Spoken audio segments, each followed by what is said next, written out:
গত 2 দিন আগে ভারতের একজন নায়ক, যাকে সবাই বলে ফাটাকেষ্ট, ওই মিঠুন চক্রবর্তী একটা হুমকি দিছে, বাংলাদেশকে দখল করতে নাকি ভারতের 15 দিনও লাগবে না। কিছুদিন আগে ভারত আমাদের জন্য পেঁয়াজ বন্ধ করেছে, আলু বন্ধ করেছে, চিনি বন্ধ করেছে। মনে করছিল যে আমরা না খেয়ে মরব। মুসলমান কোনোদিন কোনো দেশের দিকে তাকায় থাকে না, মুসলমান তাকায় থাকে কার দিকে? মুসলমান বিশ্বাস করে পৃথিবীর কোন দেশ মুসলমানরে খাওয়ায় না, মুসলমানকে খাওয়ায় আমার আল্লাহ। বলে কোন ঠিক কি না? বাংলাদেশকে দখল করতে 15 দিন। কিছুদিন আগে আমাদের একজন বয়োজ্যেষ্ঠ আলেম কাজী ইব্রাহিম, উনি বলেছেন ঢাকা যেমন বাংলাদেশের, দিল্লিও তেমন বাংলাদেশের হবে ইনশাআল্লাহ। বেশি দেরি নাই, বেশি দেরি নাই। ওরা যতই চেষ্টা করুক, বাংলাদেশের 1 ইঞ্চি মাটি ওরা দখল করতে পারবে না। ধরে কথা ঠিক কি না? কারণ হলো ওদের আছে ভগবান, আমাদের আছে আল্লাহ। আপনারা বলেন তো, ভগবানের ভ বাদ দিলে গবানের কোন অর্থ ডিকশনারিতে নাই, খালি একটা অক্ষর বাদ দিলে ভগবান আর পাওয়াই যাবে না। গ বাদ দিলে বান মানে বন্যা, ভগবান আর আছে? বন্যা ভেসে গেছে। বা বাদ দিলে নো মানে ভগবান নাই। আর আমরা যাকে আল্লাহ বলে বিশ্বাস করি, আল্লাহু লা ইলাহা ইল্লা হুয়াল হাইয়ুল কাইয়ুম। হাইয়ুল কাইয়ুম তো বুঝতেছেন। যদি মন চায় আলিফ বাদ দেন, লিল্লাহি মা ফিস সামাওয়াতি ওয়াল আরদ। আবার যদি মন চায় আল্লাহ বাদ দেন, আল্লাহ বাদ পড়ছে, লাহুল মুলকু ওয়া লাহুল হামদ। আবার যদি মন চায় আর একটা লাম বাদ দিয়ে দেখেন, আল্লাহ বাদ পড়ে নাই, হুয়াল্লাহুল্লাযী লা ইলাহা ইল্লাহু। ভাগ্য গণে বাংলার মুসলমান এমন একজন আল্লাহ পাইছে, যে আল্লাহর সব কিছু বাদ দিলেও আল্লাহ বাদ পড়ে না। আমাদের আল্লাহ সদা বিরাজমান। জোরে বলেন ঠিক কিনা? আমরা আল্লাহর প্রশংসা করব। ভাগ্য গুণে আমরা আল্লাহ পাইছি। জোরে কোন কি পাইছি? আল্লাহ যদি ইচ্ছা করত আমাদের হিন্দুর ঘরেও পাঠাবার পারতো না? দুনিয়াতে মানুষ পাঠানোর দায়িত্ব কার? আল্লাহ। তো আল্লাহ আমাদেরকে মুসলমানের ঘর না পাঠায় হিন্দুর ঘর পাঠালো, তাহলে কি হতো? আল্লাহ ইচ্ছা করলে আমাদের ইহুদি খ্রিস্টান বৌদ্ধদের ঘরেও পাঠাবার পারত, কিন্তু আল্লাহ ওই সকল ঘরে না পাঠায় সরাসরি আল্লাহ আমাদেরকে মুসলমানের ঘরে কবুল করেছেন। খুশি না? কারণ আল্লাহ বলেছেন, ওয়ামান ইয়াবতাগি গায়রাল ইসলাম দীনান ফালান ইউকবালা মিনহু। ইসলাম ছাড়া অন্য কোন জীবন ব্যবস্থা ধর্মকে যদি গ্রহণ করে, আল্লাহ বলেছেন লা মানে কখনোই কবুল করা হবে না। লা ইউকবালা মিনহু মানে কখনোই কবুল করা হবে না। একমাত্র ধর্ম, তার নাম হলো ইসলাম। জোরে কোন ঠিক কিনা? ইমাম মালিক রহমতুল্লাহ আলাইকে একজন ছাত্র প্রশ্ন করলো যে হুজুর, পৃথিবীর মধ্যে সবচাইতে শ্রেষ্ঠ ধর্ম কোনটা? ইমাম মালিককে এই প্রশ্ন যখন এক ছাত্র করলো, তখন তিনি বললেন, এরকম প্রশ্ন করাই কবিরা গুনাহ। কি বুঝলেন? এইরকম প্রশ্ন করাই কবিরা গুনাহ। কারণ পৃথিবীতে কোনো ধর্মই নাই, একটাই মাত্র ধর্ম, তার নাম হলো ইসলাম। ইন্নাদ-দীনা ইনদাল্লাহিল ইসলাম। আমরা আল্লাহর প্রশংসা এই জন্যই বেশি বেশি করব যে আল্লাহ আমাদেরকে দয়া করে মেহেরবানি করে ইসলামের ভিতরে মুসলমান হিসাবে কবুল করেছেন। সবাই বলে আলহামদুলিল্লাহ। আল্লাহর প্রশংসা করার আর একটা কারণ হলো, আছেন আমার মুক্তার, আছেন আমার ব্যারিস্টার, শেষ বিচারের হাইকোর্টেতে তিনি আমায় করবেন পার, আমি পাপী তিনি জামিনদার। এই তিনি মানে কে? আল্লাহ না।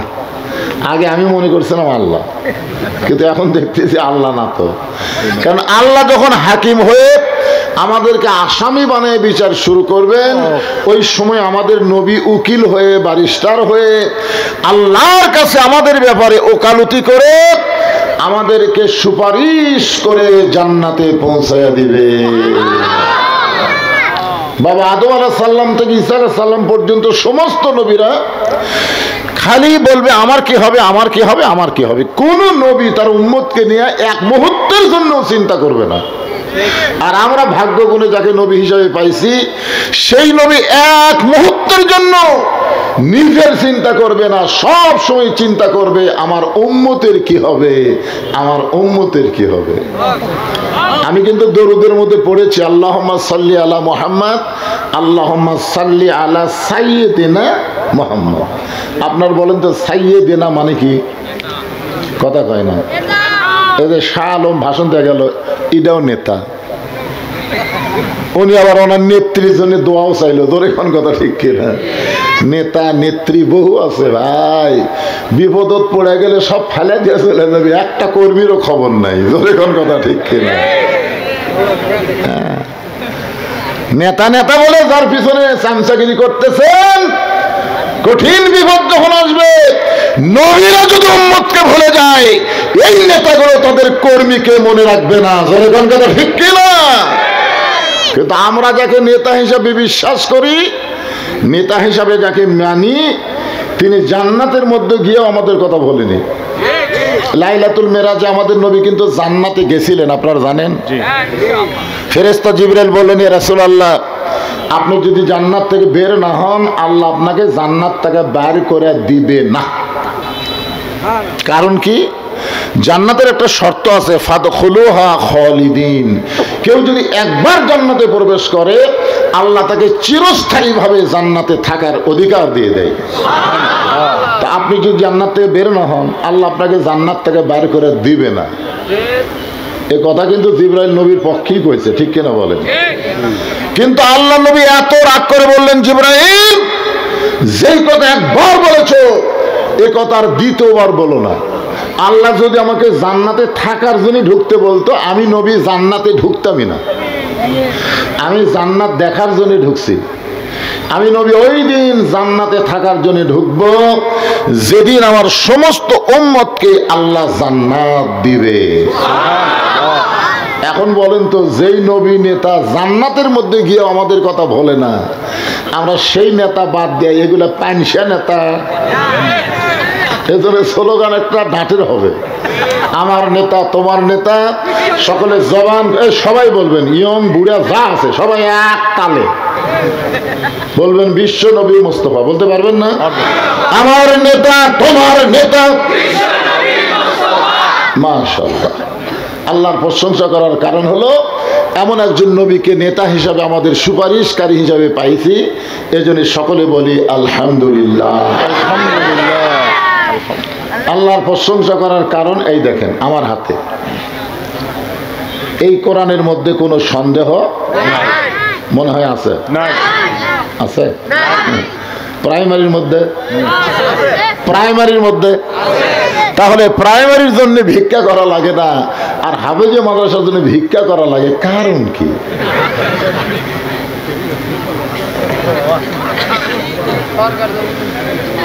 এই সরকার কি আসমানের থেকে আইছে না আমরা বানাইছি?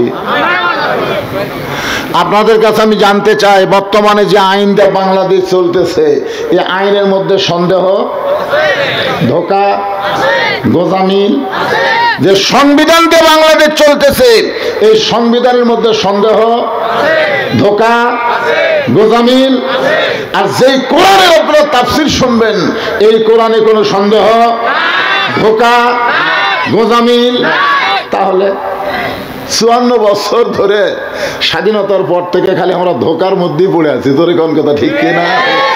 এখন ধোকার দিন শেষ, আগামীতে আমরা চলবো আল্লাহর কোরআনের বাংলাদেশ। জোরে বলেন দাদা, ঠিক কিনা?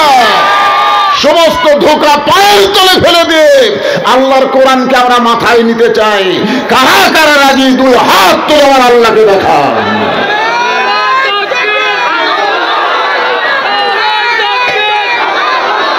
লিল্লাহে তাকবীর। আলহামদুলিল্লাহ।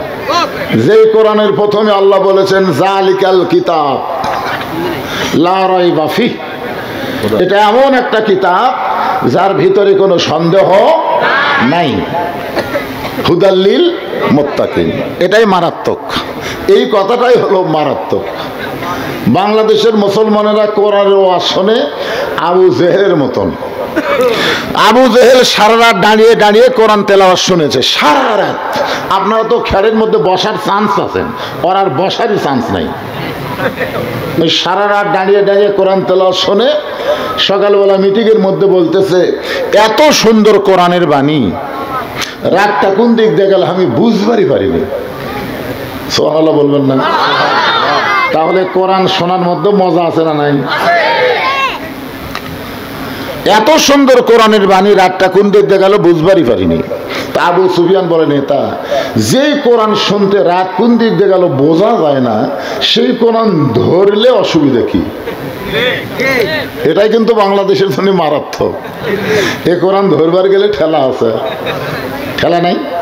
লা ইয়ামুসুহু ইল্লাল মুতাহহারুন। এটা যদি আপনি ধরতে চান, আপনাকে পবিত্র হওয়া লাগবে।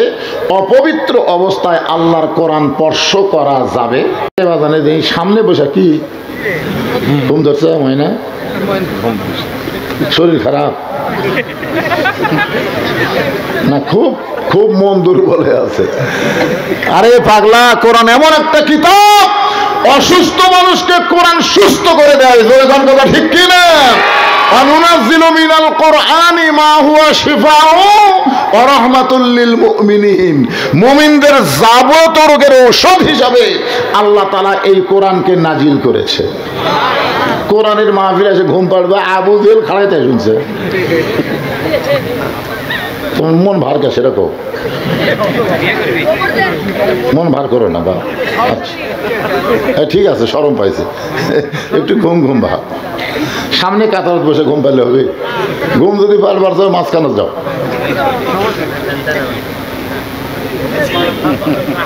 কি দিয়ে গেল রে? ওই আমার চেতন থর মন্ত্র দিয়ে গেল।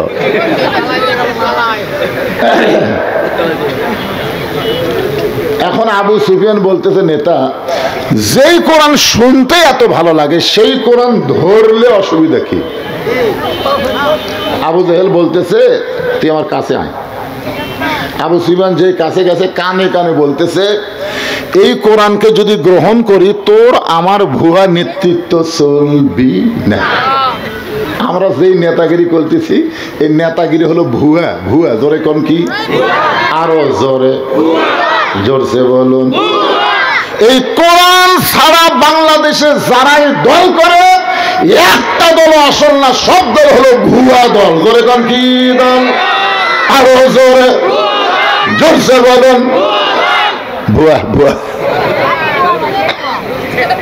মারাত্মক। আগামী ইলেকশনে অনেকেই আসবে, খালি আপনারা দেখবেন কোরআন ছাড়া না কোরআন লিহে। কোরআন ছাড়া আসলেই বুঝবেন ভুয়া। বোঝেন না? ভুয়া বোঝেন না আপনারা? আবু জেহেল বলতেছে, এই কোরআনকে যদি গ্রহণ করি তোর আমার নেতৃত্ব চলবে না, আসল নেতা হয়ে যাবে আব্দুল্লাহর এতিম পোলা। তুই কি চাস যে আমরা থাকতে আব্দুল্লাহর এতিম পোলার নেতা হোক? এই জন্যে হিদায়াত স্বরূপ আল্লাহ এই কোরআন আমাদেরকে দান করেছেন। এমন একটা নির্ভেজাল কিতাব আমাদেরকে আল্লাহ দিলেন। এই কোরআন পাওয়ার পরে আপনারা খুশি না বেজার? তাহলে জবান খুলে বলি আলহামদুলিল্লাহ। কেরে এটার কি হলো রে? এখনই স্যান্ডেল লেখুটি যায় না, অসুবিধা নেই। অসুবিধা নাই, আচ্ছা আচ্ছা। বক্তা তো আমি কেবল আসলাম, আর আগেও তো বক্তা ছিল শাহ আলম ভাই, ভাষণ দিয়ে গেল। আমি জীবনে কোনোদিন দেখিনি যে নেতা এত লম্বা টাইম ভাষণ দেয়। মানে এই 15.5 বছরের কাজা আজকে আদায় করছে, তো এখন ঠিক ছিল।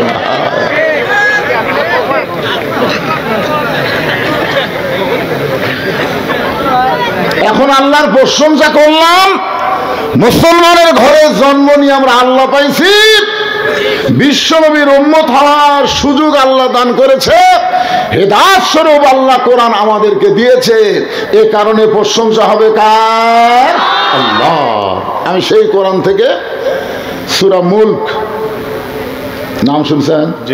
মুলক কোরআন শরীফে 114টা সূরা আছে, তার মধ্যে একটা সূরার নাম হলো সূরা মুলক। চেয়ারে বসে বলতেছে, এ দেশ আমার বাপের, এ দেশ আমার, আমি যা বলবো তাই। কোর্ট কাছারি জজ কোর্ট সুপ্রিম কোর্ট যা আছে আমার কথা মতো চলবে। 41 সালের আগে হামাক নামাইকে কখনোই মনে করেনি অহু আলা কুল্লি শাইইন কদির, সমস্ত ক্ষমতার মালিককে, কিন্তু চেয়ার পায়া মনে করছে আমি সব। এখন 5 তলা বিল্ডিং এর উপরে 1.5 লাখ টাকার খাট, 12,000 টাকার কম্বল, ওই তামানি গায়ে দিয়ে রাত 9টার সময় বলতেছে আমার বাড়ি, আমার ঘর, আমাক নামাইকে। 2 কান্দে 2 ফেরেশতা আল্লাহ বলতেছে, আল্লাহ ঘুমানোর আগে মানুষ দোয়া পড়ে, আল্লাহুম্মা বিইসমিকা আমুতু ওয়া আহইয়া। ঘুম দেওয়ার মালিককে, চেতন করার মালিককে, কিন্তু এই বেটাই দোয়া না পড়ে বলে আমাক নামাইকে। রাত যখন 3টা বাজছে তখন একটা ভূমিকম্প আছে। যখন কি কম্প? ভূমিকম্প। মাটি লড়া বোঝা না গেলেও বিল্ডিং লড়া কিন্তু বোঝা যায়। যখন কথা ঠিক কিনা? যেই বিল্ডিং কাঁপে উঠছে, ওই এত ফোর্সে নামছে, আর কম্বলের মধ্যে যে লুঙ্গি খোলা আছে এটাও পর্যন্ত পরার টাইম পায়নি, একেবারে ন্যাংটা হয়ে নামছে। ফেরেশতারা বলতেছে, আল্লাহ নামাইলা নামাইলা, তাই বলে হাসিনা ন্যাংটা করে নামাইলে। আপনার বলেন তো, হাসিনা কি কাপড় পরে নামছে না ন্যাংটা হয়ে নামছে? কাপড় পরে আছে। একটু মনোযোগ দিয়ে শুনবেন। তাবারাকাল্লাযী বিয়াদিহিল মুলক ওয়া হুয়া আলা কুল্লি শাইইন কাদির। গোটা পৃথিবীর রাজত্ব, কর্তৃত্ব, মালিকানা কার হাতে? সমস্ত ক্ষমতার মালিক কে? আল্লাহ। ধরে না, ধরে না, ধরে না, ধরলে ছাড়ে। যেটা বাংলাদেশে আমরা বুঝবার পারছি, দেখবারও পাইছি। যেরকম ঠিক কিনা? এখন বলেন তো ক্ষমতার মালিক কে? বলা লাগবে রে। বিএনপি ক্ষমতার মালিক না, আওয়ামী লীগ ক্ষমতার মালিক না, ক্ষমতার মালিক হচ্ছে আল্লাহ। অনেক লোক বলে আমার দল এখন ক্ষমতা আছে, এখন ইউনূস ক্ষমতা আছে। ইউনূস ক্ষমতা আছে? আল্লাহ কাউকে ক্ষমতা দিয়ে পরীক্ষা করে, দেখি তুই ক্ষমতার চেয়ার পায় কি হোস, ফেরাউন হোস না মুসা হোস, এটা একটু আল্লাহ পরীক্ষা করে। ধরে কোন কথা ঠিক কিনা?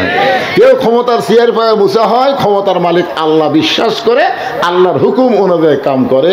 আর কেউ ক্ষমতার মালিক চেয়ারে বসে ফেরাউন হয়, আল্লাহ আছে এটা মনেই রাখে না। الذي خلق الموت والحياة ليبلوكم أيكم أحسن عملا وهو العزيز الغفور। আজকে তো আমি দেখলাম শাহ আলম বিএমপি ভাই না, বিএমপি হয়ে তকবির দিল। তকবির দিল না? শাহ আলম তকবির দেয়নি? খালি একটা দলই তকবির দেয় না, জয় বাংলা কয়া শুরু করে। এখন ঠিক কিনা? এখন জামাত বিএনপি সব দলই তকবির দেয়। আপনারা কি এটি তকবিরের দল নাই? কোরআন শরীফ তেলাওয়াত শুনলে কি করা লাগে? তো কর না কেন? আল্লাহ কোরআনে বললেন, ইন্নামাল মুমিনুনা আল্লাযীনা ইযা যুকিরাল্লাহু ওয়াজিলাত وجلت قلوبهم وإذا تليت عليهم آياته زادتهم إيمانا وعلى ربهم يتوكلون এইবার ঠিক আছে শোনেন আপনি যদি সারা জীবন সুবহানাল্লাহ আলহামদুলিল্লাহ সুবহানাল্লাহ আলহামদুলিল্লাহ সুবহানাল্লাহ আলহামদুলিল্লাহ শয়তান আপনার কাছেই বসে থাকবে না শয়তান যাবে না আপনি যতই সুবহানাল্লাহ আলহামদুলিল্লাহ কোন শয়তান কাছেই বসে থাকবে কিন্তু আল্লাহু আকবার যদি একবার কোন ওই এত জোরে দৌড় মারবি আর পিছন দিক দিয়ে বাতাস বের হবে বাতাস বাতাস আল্লাহর দল যারা করে তারা আল্লাহু আকবার বলতে পারে শয়তানের দল যারা করে তারা ভুলেও আল্লাহু আকবার বলতে পারে না জোরে কোন কথা ঠিক কি না আপনার 54 বছরে দেখেননি কারা শয়তানের দল কাদের মিছিলে আল্লাহু আকবার নাই আপনারা দেখেননি ভাই হ্যাঁ আল্লাহ বলতেছেন মৃত্যু আর হায়াতকে আল্লাহ সৃষ্টি করেছেন লিয়াবলুয়াকুম পরীক্ষা করার জন্য জোরে কান কি করার জন্য পরীক্ষা করার জন্য তোমাদেরকে পরীক্ষা করা হবে আর পরীক্ষার বিষয়টা হলো আইয়ুকুম আহসানু আমালা পরীক্ষার সাবজেক্ট হলো সুন্দর আমল সুন্দর আমলের পরীক্ষা আল্লাহ আমাদের করবেন আপনারা বলেন তো বর্তমান যে পরিবেশ বাংলাদেশে চলতেছে এই পরিবেশে সুন্দর আমল করা যাচ্ছে না মনে করেন বোঝানোর জন্য বলতেছি একটা মুসলমান সন্তান জন্ম দিয়ে হিন্দুর বাড়িতে লালন পালন করবার দিছে 10 বছর পরে মুসলমান তার সন্তানকে ফেরত নিচ্ছে ওই সন্তান কি আল্লাহ কবে না ভগবান কবে আবার হিন্দু জন্ম দিয়ে মুসলমানের বাড়িতে লালন পালন করতে দিছে 10 বছর পরে হিন্দু তার সন্তানকে ফেরত নিছে এই সন্তান কি ভগবান কবে না আল্লাহ কবে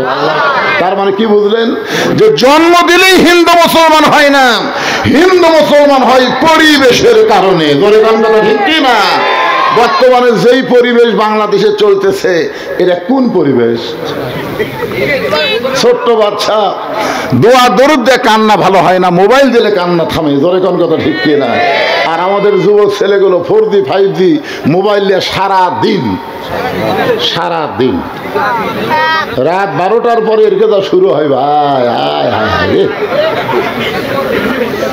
চিন্তা করছেন যেই পরিবেশে মাসুম বাচ্চারা মোবাইল ছাড়া ভাত খায় না যেই পরিবেশে যুবকরা মোবাইল ছাড়া ঘুমায় না এই পরিবেশে স্বয়ং জিবরাইল এসেও যদি ওয়াজ করে বাংলার জনগণকে ভালো করা যাবে না ওয়াজের দিন শেষ এখন আল্লাহর কোরআনের আইনের বাংলাদেশ জয় গান কথা ঠিক কিনা 13 বছর নবী মক্কাত ওয়াজ করছে কাম হয়নি 13 বছর নবীর ওয়াজ দা কাম হয়নি জি কার জগৎ ঘুম আসতেছে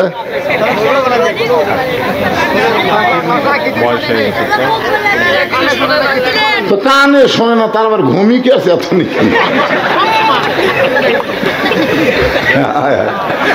মানুষ একটা পাচ্ছেন বাড়ি সামনে কাতার থোছেন রে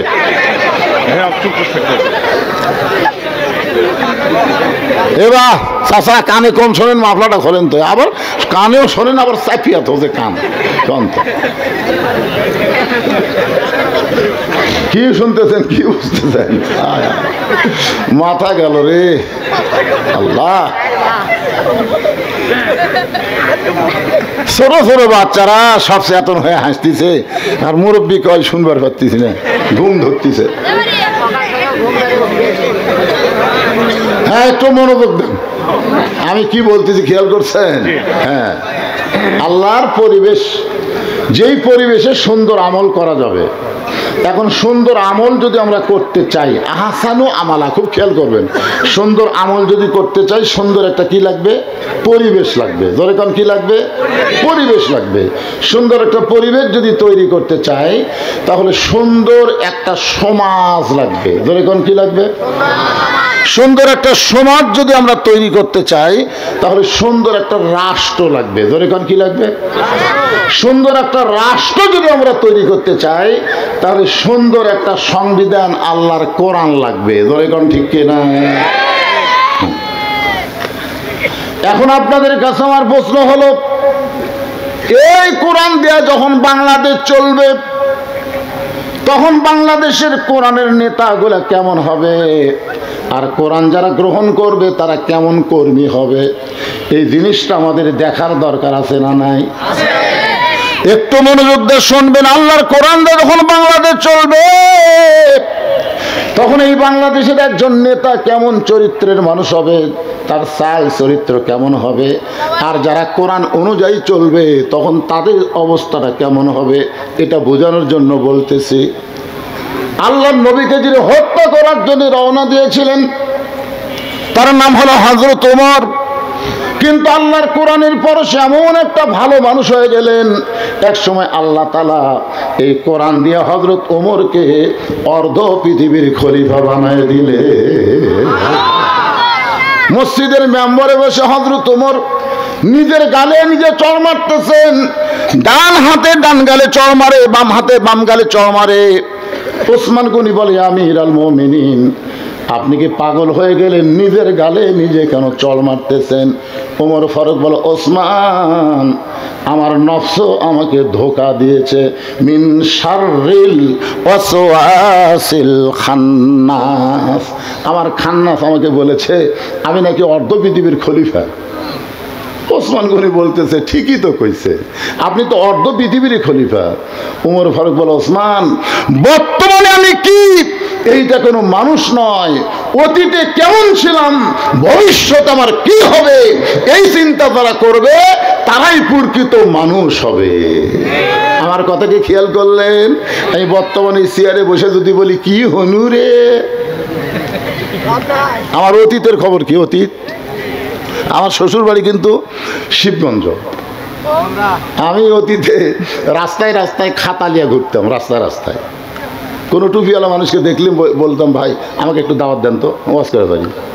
তখন না না, আমরা যে বক্তার কাছে যাচ্ছি তার কাছে আগে যাই। 10 জনকে বললো, একজন আমাকে দাওয়াত দেয় না, ঘুরে ঘুরে আমি দাওয়াত পাইনি। এটা হলো আমার অতীত। আর আমার বর্তমান হলো দাওয়াতের ঠেলায় আমি 3 তলা লুকা থাকি, সিসি ক্যামেরা দিয়ে দেখি। আর আমার মাদ্রাসার মুহতামিম সেক্রেটারিকে বলি, যেভাবেই হোক ফিরিয়ে দাও, ফিরিয়ে দাও, আমার তারিখ লওয়ার কোনো জায়গা নাই। এটা হলো আমার বর্তমান। আর আমার ভবিষ্যৎ হলো মসজিদের খাটনি আমার বাড়ির আঙ্গিনাতে আসবে, রঙিন কাপড় খসে সাদা কাপড়ের কাপড় দিয়ে চকলেটের মতন মুড়াইয়া আমাকে অন্ধকার কবরে নামায় দিবে। জোরে কোন কথা ঠিক কি না? তাহলে আমার অতীত আমি কি ছিলাম, ভবিষ্যতে কোথায় যাব, বর্তমানে কি হনুরে। ওমর ফারুক বলে, ওসমান, অতীতে আমি খালার বাড়িতে রাখালি করতাম। ছাগল চড়াইতে গেলে বিকেলবেলা যখন ফেরত আসতাম, খালা আমাকে বলতো, ওমর, কয়টা ছাগল নিয়ে গেলে, কয়টা ফেরত আনলা? আমি ছাগলের পাল গোনার দিকে 2-4টা ছাগল কম, আমি আবার দৌড় দিতাম। ওই পাহাড়ি এলাকায় ছাগলগুলো খুঁজে খুঁজে এনে যখন খালারে জমা দিতাম, খালা আমার মাথার চুল ধরে বলতো, ওমর, আজকে যেই ভুল করেছ, আগামীকাল যদি একই ভুল করো, তোমার রাখালির চাকরি কিন্তু ক্যান্সেল হয়ে যাবে। আমি খালার পা ধরে বলতাম, খালা, রাখালের চাকরি ক্যান্সেল করে দিলে আমি থাকবো কোথায়, খাবো কি? একদিন যে ওমর রাখালের চাকরি রক্ষা করার জন্য খালার পা ধরে কেঁদেছে, আজকে সেই ওমর অর্ধ পৃথিবীর খলিফা হয়েছে। এটা ওমরের যোগ্যতাই নয়, এটা কেবলমাত্র আল্লাহর কোরআনের ওসিলা। আজকে আমাকে এত সম্মান আপনারা দিচ্ছেন, এটাই কালো মানুষের যোগ্যতা নয়, এটা কেবলমাত্র আল্লাহর কোরআনের ওসিলাই। জোরে কথা বলেন না কেন? আজকে সেই কোরআনের মাদ্রাসা ভিক্ষা করে চলাতে হয়, দান সাদকা দিয়ে চলাতে হয়, আর একদম বাকদম করদম সাথে ঢাকঢোল লোক ঝাঁঝর বাজে এই মিথ্যা শিক্ষা যারা দেয়, সেখানে সরকার হাজার হাজার কোটি টাকা বেতন দেয়। জোরে কথা ঠিক কি না? মুসলমান, আর শয়তানের দিন নাই। আগামীতে আল্লাহর কোরআনের বাংলাদেশ আমরা নিজের চোখে দেখতে চাই। জোরে কোন কথা ঠিক? সমস্ত প্রাইমারি হাফেজি মাদ্রাসা করা হবে। কি মনে করতেছেন? একদম বাগডম আইরা আইটিয়ে নায়াভরা দিয়ে লালে গেল বোয়াল মাছে তাই না থেকে ভোদন নাচে, একটা শয়তানি শিক্ষা মুসলমানের জমিনে চলবে না। ইকরা বিসমি রাব্বিকাল্লাযী খলাক খলাকাল ইনসানা মিন আলাক। জোরে বলেন কথা ঠিক কিনা? আর কতদিন এভাবে চলবেন? এখন আগামীতে আমাদের শুভ দিন আসতেছে। আপনার তো বসে আছেন খালি বিয়ার হাটে আর এই শিবগঞ্জের মধ্যে। এই মানুষটা গোটা বাংলাদেশ ঘুরতেছে, গোটা বাংলাদেশ ঘুরে দেখেছি। এবার কোরআনের যে জোয়ার উঠেছে, এই জোয়ারকারীকে থামাবার পারবে না। তাই সামনে আসছে শুভ দিন, চিন্তা ভাবনা করে নিন। এখনই চিন্তা করে নেন, শয়তানের পক্ষে থাকবেন না কোরআনের পক্ষে থাকবেন, সিদ্ধান্ত নেন। আপনার মতো মানুষ যদি কোরআনের পক্ষে না থাকে, আল্লাহর কোনো ক্ষতি নেই। জোরে কোন কথা ঠিক কিনা? আর আপনি যদি কোরআনের পক্ষে আসেন, আপনারই লাভ হবে। এই কোরআনটা আসলে কেমন, এই কোরআনের পাওয়ারটা কেমন? অর্ধ পৃথিবীর খোঁজে হযরত ওমর ছদ্মবেশে মদিনার অলি গলি ঘুরতেছেন শুধুমাত্র আল্লাহর কোরআনকে দেখার জন্য। আপনারা কিন্তু আইছেন কোরআন শোনার জন্য না। আর ওমর ফারুক আল্লাহর কোরআন দেখার জন্য ঘুরতেছে। হঠাৎ হযরত ওমর দেখতে পাই দুই পাহাড়ের মাঝখানে বিস্তীর্ণ মরুভূমি। ওই মরুভূমির মধ্যে একজন রাখাল ওটার দুম্বা চড়ায়। হযরত ওমর আল্লাহর কোরআনকে দেখার জন্য রাখালকে সালাম দিলেন, আসসালামু আলাইকুম রাখাল ভাই, আমার পেটে ক্ষুধা লাগছে, আমি ওটের এক পেয়ালা দুধ চাই। রাখাল মুস্কি মুস্কি হাসে। ওমর ফারুক বলে, রাখাল আমি তোমারে সালাম দিলাম, উটের দুধ চাইলাম, তুমি কোনো কিছু না কইরা মুস্কি মুস্কি হাসো, কারণ কি? রাখাল বলে, পথিক তোমার সালামের উত্তর দিব না, উটের দুধও দিবার পারবো না, আমি জানতে চাই তোমার পরিচয়। ওমর ফারুক চিন্তায় পড়ে গেলেন যে আমি অর্ধ পৃথিবীর খলিফা ছদ্মবেশে আল্লাহর কোরআন দেখার জন্য বের হয়েছি, এখন যদি আমার পরিচয় দেই তাহলে গুমর ফাঁস হয়ে যাবে। এমন সময় আল্লাহর কোরআন বলে, ওমর রাখাল যখন তোমার পরিচয় চাইছে, তুমি আসল পরিচয় দাও। তোমার আসল পরিচয় হলো মিল্লাতা আবিকুম ইব্রাহিম হুয়া সাম্মাকুমুল মুসলিমিন।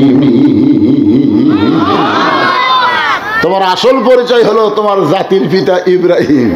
মুসলমানের জাতির পিতাকে যারা বলবেন না মুখ বন্ধ করে থাকবেন। এই সময় যদি মুখ বন্ধ করে থাকেন, খবর আছে মানে মরার 2 ঘন্টা আগে মুখ বন্ধ, কেন করতে করতে জীবন থাকবে। আল্লাহ রাসূল বলেছেন, কোন ব্যক্তি যদি সারা জীবন পাপ করে আর মৃত্যুর সময় কলেমা উচ্চারণ করে যদি মারা যায়, শুধু কলেমা মুখে থাকার কারণে আল্লাহ তার জীবনের সব গুনাহ মাফ করে দেয়, সব। ওই যে দেখেন, ওই যে একটা আছে, ওই আমাকে খেয়াল করে টার্গেট মারছে, ওই যে খারাপ হয়ে গেছে, দেখেন ওই যে পিছনে। না, ওই খারাপ হয়নি, ওর কোনো দোষ নাই, দোষ হলো ওর মায়ের। কারণ একজন খ্রিস্টান নেপোলিয়ন বলেছে, ভালো একটা সন্তান চাইলে ভালো একটা মায়ের দরকার। জোরে কোন কথা ঠিক কেন? এত মানুষ থাকতে আমার চোখ টার্গেট মারে, তার মানে এত ছোট অবস্থায় টার্গেট মারে, ওই বড় হলে তো গুলি মারবি। জোরে কোন কথা ঠিক কেন? ওই ছোট বাচ্চারে নিয়ে এসে আদর করে বসে দেন। কি বুঝতেছেন? নাম কি? এতগুলো মরদ মানুষ, মুসলমান মানুষ বাড়ি, এটা কি হিন্দুরা আছে নাকি রে? আমাদের জাতির পিতার নাম কি? হুয়া সাম্মাকুমুল মুসলিমিন, যিনি তোমাদের নাম দিয়েছে মুসলমান। ওমর ফারুক বলতেছে, রাখাল আমার পরিচয় যখন জানতে চাও, আমার পরিচয় হলো আমি একজন মুসলমান। রাখাল মুসকে মুসকে হাসার বলে, আসল না নকল?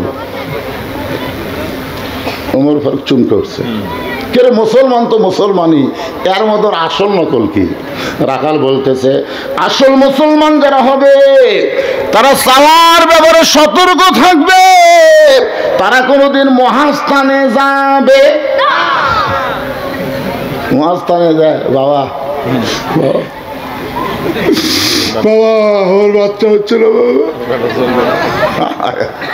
আমার দয়াল বাবার দরবারেতে কেউ ফিরে না খালি হাতে।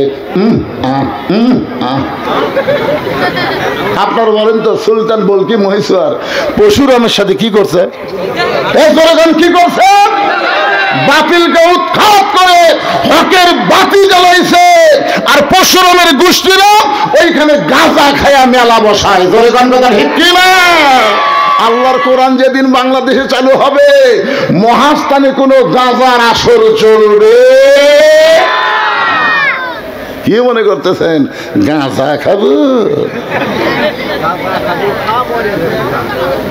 একটু মনোযোগ দেবেন। রাখাল বলতেছে রে, তুমি যদি মুসলমান হও, মুসলমান চাওয়ার ব্যাপারে সতর্ক থাকবে। দরকার হলে মুসলমান ফাঁসির মঞ্চে যাবে, কিন্তু রাষ্ট্রপতির কাছে বাঁচার দরখাস্ত লিখবে। এরকম মুসলমানকে আপনারা বাংলাদেশে দেখেন নাই? দরকার হলে ফাঁসির মঞ্চে যাবে, কিন্তু রাষ্ট্রপতির কাছে দরখাস্ত লিখবে না। পথিক, তুমি যদি আসল মুসলমান হও তাহলে তুমি দুধ চাইলা কার কাছে? ওমর ফারুক চোখের পানি বের করে কান্দে আর মনে মনে কয়, আল্লাহ, কোরআন দিয়ে যখন দুনিয়া চলবে, ওমর যদি ভুল করে একটা রাখাল পর্যন্ত ভুলটা ধরতে পারবে। ওমর ফারুক বলেন, রাখাল ভাই, চাওয়ার ব্যাপারে আমার ভুল হয়ে গেছে। রাখাল বলতে যে ভুলটা যখন স্বীকার করছো তাহলে তওবা করো। আপনার বলেন যে তওবা করার সুযোগ আছে না নাই? আছে। এতদিন তারা আওয়ামী লীগ করেছে, এখন দেখতেছে সব বড় বড় নেতা পলে গেছে, চামচাগুলা খেলা হাউমাউ করতেছে। আমি তাদেরকে বলি, তোমরা যদি বুঝতে পারো আওয়ামী লীগ দল করা ভুল হয়ে গেছে, তাহলে এখন তওবা করো। তওবা করে ভালো একটা দলে ভর্তি হওয়ার সুযোগ আছে না নাই? আছে না নাই? যে লোকটা মাগরিবের নামাজ পড়েনি, এশার নামাজ পড়েনি, ওই ওয়াক্ত নামাজ না পড়ে আওয়াজ শুনতেছে, আপনারা কি জানেন যারা নামাজ পড়ে নাই তাদের রেজাল্ট কি? রাসূল বলেছে, লা সলাতা লা ঈমানা, যার নামাজ নাই তার ঈমান নাই। লা সলাতা লা দীন, যার নামাজ নাই তার কোনো ধর্ম নাই। বাইনাল আবদুল কুফরি তরকুস সালাত, বান্দা কাফের মধ্যে পৃথক করার জিনিসটার নামই হলো নামাজ। যারা মাগরিব এশার নামাজ না পড়ে ওয়াজ শুনতেছে, এরা কিন্তু নামে মুসলমান কিন্তু কামে হলো কাফের। ধরে কোন ঠিক কিনা? কিন্তু এই মুহূর্তে যদি তারা নিয়ত করে, এই মুহূর্তে যদি তারা মনে মনে নিয়ত করে, আল্লাহ ফজরের নামাজ থেকে আর বাকি নামাজ বাদ দিব না, আল্লাহ বলে, বান্দারে, নিয়ত করার সঙ্গে সঙ্গে তোর তওবা হয়ে গেল, আমি আল্লাহ তওবা কবুল করে যত নামাজ না পড়ার পাপ হয়েছে আমি সব পাপকে মাফ করে দিলাম। এখন বলেন, ভুল করে যদি আমরা মাপ চাই, মাপ পাওয়ার সুযোগ আছে না নাই? রাখাল বলে, পথিক, চাওয়ার ব্যাপারে যখন ভুল স্বীকার করেছে তুমি তওবা করো। উমর ফারুক বলে, রাখাল ঠিক আছে, আমি তওবা করতেছি। রাখাল বলে, তুমি মূর্খ মানুষ, তুমি তওবা কেমনে করবা? বরং আমি তওবা করাই, তুমি আমার সঙ্গে তওবা পড়ো। উমর ফারুক বলে, রাখাল, আমি মূর্খ এই কথা তোমাকে কে কইল? রাখাল কয়, আমি বুঝি না, চাওয়ার ব্যাপারে যে সতর্ক হয় না সে হলো সবচাইতে বড় মূর্খ। ডক্টর কামাল যতই সংবিধান লেখুক, 18 সালে সিলেটের শাহজালাল মাজারে আর জ্ঞাতি গোষ্ঠী নিয়ে গেছিল, আপনারা জানেন, শিক্ষিত মানুষ জানবে। বাবার দরবারে যে বলছে, বাবা এবার আমরা ভোটার দাঁড়াচ্ছি। ভোটার দাঁড়াচ্ছ কার কাছে? আল্লাহ কোরআনে বলেছে, ইয়া আইয়ুহাল্লাযীনা আমানুস্তাঈনু বিস-সাবরি ওয়াস-সালাহ ইন্নাল্লাহা মা'আস-সাবিরিন। পাওয়া লাগবে কার কাছে? কিসের মাধ্যমে? নামাজের মাধ্যমে, ধৈর্যের মাধ্যমে আল্লাহর কাছে সাহায্য চাইতে হবে। আল্লাহ বাদ দিয়ে যখন মাজারে যায়, সে যত বড়ই ডক্টর কামাল হোক, সে হলো সবচাইতে বড় মূর্খ। রাখাল বলে, চাওয়ার ব্যাপারে তুমি সতর্ক না, তুমি হলো মূর্খ। আমি তওবা পড়াই, তুমি আমার সঙ্গে তওবা পড়ো। এবার রাখাল হযরত উমরকে তওবা পড়াচ্ছেন। যারা মাগরিব এশার নামাজ পড়েন নাই, এশার নামাজ যারা পড়েছেন ঠিক মতো, আমরা হয়তো পড়তে পারি নাই, তওবা করলে কোনো অসুবিধা নাই। তাহলে সবাই আমার সঙ্গে তওবা পড়ুন। আস্তাগফিরুল্লাহ, সকলে পড়ে, যুবকেরা সবাই পড়ো। আস্তাগফিরুল্লাহ আস্তাগফিরুল্লাহ রব্বি মিন কুল্লি জামবি ওয়া তুবু ইলাইহি। ওমর ফারুক তওবা করার পরে বলতেছে, ও রাখাল ভাই, আল্লাহর রাস্তে উটের এক পেয়ালা দুধ দাও। সঙ্গে সঙ্গে রাখাল মুচকি মুচকি হাসে। ওমর ফারুক বলে, রাখাল হাসার কারণ কি? বলে, তওবা করার পরে তুমি আবার মুনাফিকি করলে। যেই কইছে মুনাফিকি, বুঝলেন, ওমর ফারুকের চেহারা রক্তের মতো লাল হয়ে গেছে। এই রাখাল, এই আমার মধ্যে মুনাফিকের কি দেখলে? রাখাল কই, এত গর্ব হোস করিস তুই? রাখাল কি জানে এটা? কে জানে? তাই তুই এত গর্ব হোস কেন? তুই চিন্তা করে দেখ, লিমা তাকুলু মা লা তাফালুন, তোর মুখের সাথে মনের মিল নাই। তুই সত্যি করে বলতো, আমি কি উটের মালিক? আমি যদি উটের মালিক হইতাম, তুমি আমাকে রাখাল বললা কেন? আর যখন আমাকে রাখাল বলেছ, তখন তোমার মন বলতেছে আমি উটের মালিক না। মালিক বাদ্দা রাখালের কাছে আল্লাহর রাস্তে চাইলেও রাখাল দিবার পারবে, যার প্রমাণ আমি নিজে। আপনার এক মাহফিলে ওয়াজ করে কেবল নিচে নামছি, ইতিমধ্যে এক লোক 100 টাকার কসকসা নোট এনে হাতের মধ্যে কয়, হুজুর দোয়া করেন। টাকা পকেটে থুয়ে বলি, বাবা কিসের দোয়া? বলে, আমার বইয়ের পেটে বাচ্চা চাইছে, হুজুর আল্লাহ যেন একটা পুত্র দেয়, দোয়া করেন। তখন আমি 200 টাকা বের করে দিলাম। হুজুর আমি তো টাকা চাইনি। পাগলা, তুই তো জানিস না রে, আমি 3 মেয়ের বাপ, আল্লাহ আমাকে কোনো পুত্র দেয়নি। প্রথম মেয়ে যখন হলো, পরের বার বইয়ের পেটে যখন বাচ্চা আইলো, আমি খুবই কান্দিছি, আল্লাহ একটা মেয়ে তো দিছো, একটা ছেলে দাও। আমার দোয়া দিয়ে যদি আমার বইয়ের পেটেটাই পুত্র না হয়, তো তোর বইয়েরটা হবে। তখন বলে, হুজুর তাহলে আপনি টাকা আপনি নেন, আমার ডামক দেন। ওরে টাকা দিলেই মারতেছে, দৌড়ে। আমরা কোথায় যাবি? বলে, যে হুজুরের বেটা ছাওয়াল আছে। আমি বললাম, কোনো হুজুরের কাছে না, কোনো বাবার কাছে না, কোনো পীরের কাছে না, পালার যদি চাও মালিকের কাছে চাও। জোরে কোন কার কাছে? রাখাল বলে, পথিক, সত্যি যদি আল্লাহর রাস্তে উটের এক পেয়ালা দুধ চাও, তাহলে এখানে মালিকের বাড়ি হলো 10 মাইল দূরে। ওই 10 মাইল দূরে মালিকের বাড়ি গিয়ে বলো, মালিক তোমার রাখাল উট আর দুম্বা চড়ায়, তুমি মালিক যদি হুকুম দাও, তাহলে রাখাল আল্লাহর রাস্তে উটের এক পেয়ালা দুধ দিবে। ওমর ফারুক বলে, রাখাল ভাই, অত দূর মালিকের বাড়ি যাওয়ার দরকার আবার নাই, বরং তোমাকে 2টা টাকা দিলাম, এই 2টা টাকার বিনিময়ে তুমি উটের এক পেয়ালা দুধ দাও। রাখাল মুচকে মুচকে হাসার বলে, পথিক, তুমি কি হযরত ওমরকে চেনো? কাকে বলতেছে? হযরত ওমরকে রাখাল বলতেছে, পথিক, তুমি কি হযরত ওমরকে চেনো? যদি ওমরকে চিনতা, তাহলে এরকম বেসাইজা কথা বলতা না।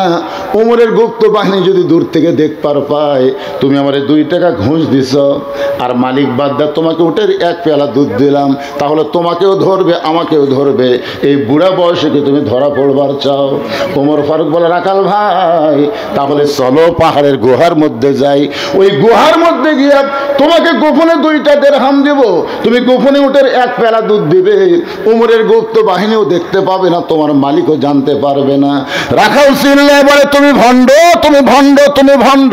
ওমর ফারুক বলে, রাখাল, আমার মধ্যে ভণ্ডামির কি দেখলাম? রাখাল বলে, পথিক রে, ওই পাহাড়ের গুহার মধ্যে দেওয়া না করলে ওমরের গুপ্ত বাহিনী দেখতে পাবে না, আমার মালিক জানতে পারবে না, কিন্তু রাখালের আল্লাহ দেখতে পায়।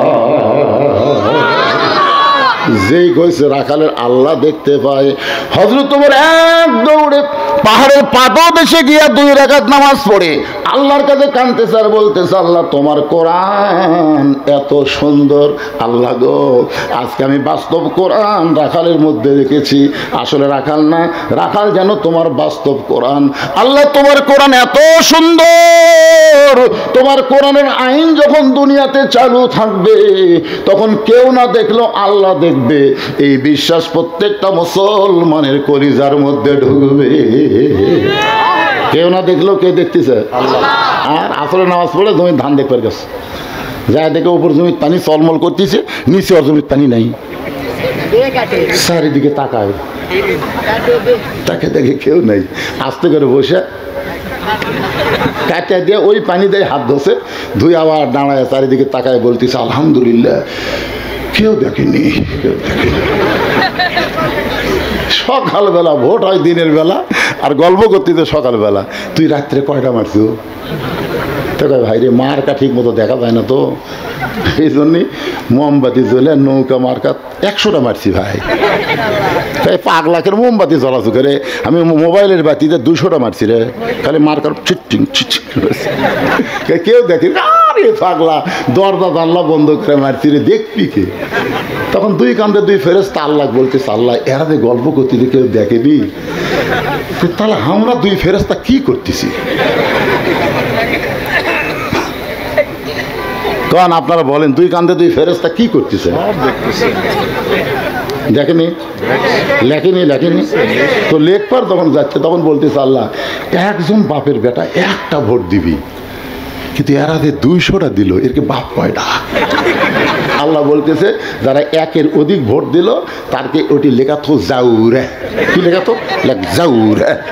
যারা 1টার বেশি ভোট দিয়েছে এরা কেউ বৈধ সন্তান না, এরা হলো জাউরে সন্তান। কথা বল না, কথা বল না, তোর বাপ কয়টা, তুই ভোট দিল কয়টা? মনে করতেছেন আপনি ছাড় পাইয়া যাবেন? ফুলগুলো হয় অভিমানে ঝরে যায়, আমি মালা গেথে বলো কারে পরাবো, সে যে কেন এলো না কিছু ভালো লাগে না, কবরে আসুক তারে আমি সিল মারিব। জাগা মতো সিল হবে কি হবে না কথা বলেন? ওমর ফারুক 2 রাকাত নামাজ পড়ে কান্দার বলে আল্লাহ তোমার কোরআন এত সুন্দর, আমি রাখালকে দেখি নাই, রাখালের ভিতর আল্লাহ তোমার কোরআন দেখতে পায়।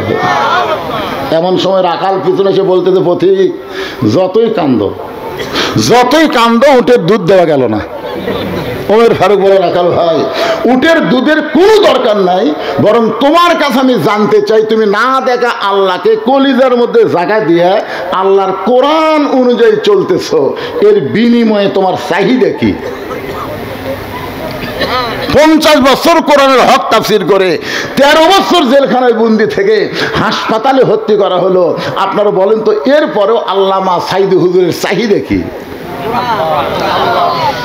একটা চাহিদা নাই? তুমি একটা রোদে পুড়ে পুড়ে উর্দু চড়াও, তোমার একটা ভালো খাওয়া নাই, ভালো বাড়ি নাই, এরপরেও তুমি আল্লাহর কোরআনে চলো রাখাল, তোমার চাহিদা কি? সঙ্গে সঙ্গে রাখাল চোখের পানি বের করে বলে পথিক আমার চাহিদার কথা যখন শুনতে চাও, আমার চাহিদা হলো রব্বানা, সকলে পড়েন রব্বানা আতিনা ফিদ দুনিয়া হাসানাতাও ওয়া ফিল আখিরাতি হাসানা ওয়া কিনা আযাবান্নার।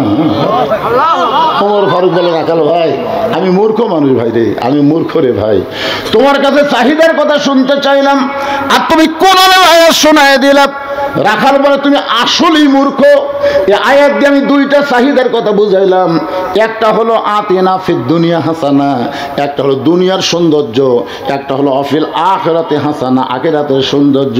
দুনিয়ার সৌন্দর্য হলো মহামানব হযরত ওমরকে আমি রাখাল এক নজর দেখতে চাই, যে ওমর আল্লাহর কোরআন দিয়ে রাষ্ট্র চালায়, সেই ওমরকে যদি একটা বার দেখতে পাইতাম ভাইজান, তাহলে আমার দুনিয়ার চাহিদা আল্লাহ পুরা করতো। কি চাহিদা? উমরকে দেখা না, একটা ভালো নেতা দেখা রে পাগলা, আগামীতে সবাই ভোট চাবার আসবি। নামাজের সময় হলে যেই নেতা নামাজ পড়াবার পারবি, কতগুলো নেতা পড়বি, কতগুলো পড়াবি, কোনটা ভালো নেতা একটু খেয়াল করে শুনবেন। আমার সারা জীবনের সাধনা হযরত ওমরকে আমি এক নজর দেখতে চাই, এক নজর। ধরে কোন কয় নজর? আমার দুনিয়ার সৌন্দর্য হলো মহামানব হযরত ওমরকে দেখতে পাইলে দুনিয়ার আশা আমার শেষ। আমার 2 নম্বর চাহিদা হলো আমি রাখাল যখন মরে যাব, অধম রাখালকে আল্লাহ যেন জান্নাত দেয়। সঙ্গে সঙ্গে হযরত ওমর দৌড়ে এসে রাখালের হাতটা খপ করে ধরে 3 বার চুমা খাস। রাখাল পাগলা নাকি? আমার ঘামা হাতে তুমি 3 বার চুমা খাওয়ার কারণ? ওমর ফারুক বলে রাখাল ভাই তোমার 2 নম্বর চাহিদা আল্লাহ পুরা করছে, মরার সাথে সাথেই আল্লাহ তোমাকে জান্নাত দিয়ে দিবে। আপনারা সুবহানাল্লাহ করলেন, কিন্তু রাখাল সুবহানাল্লাহ কয় না।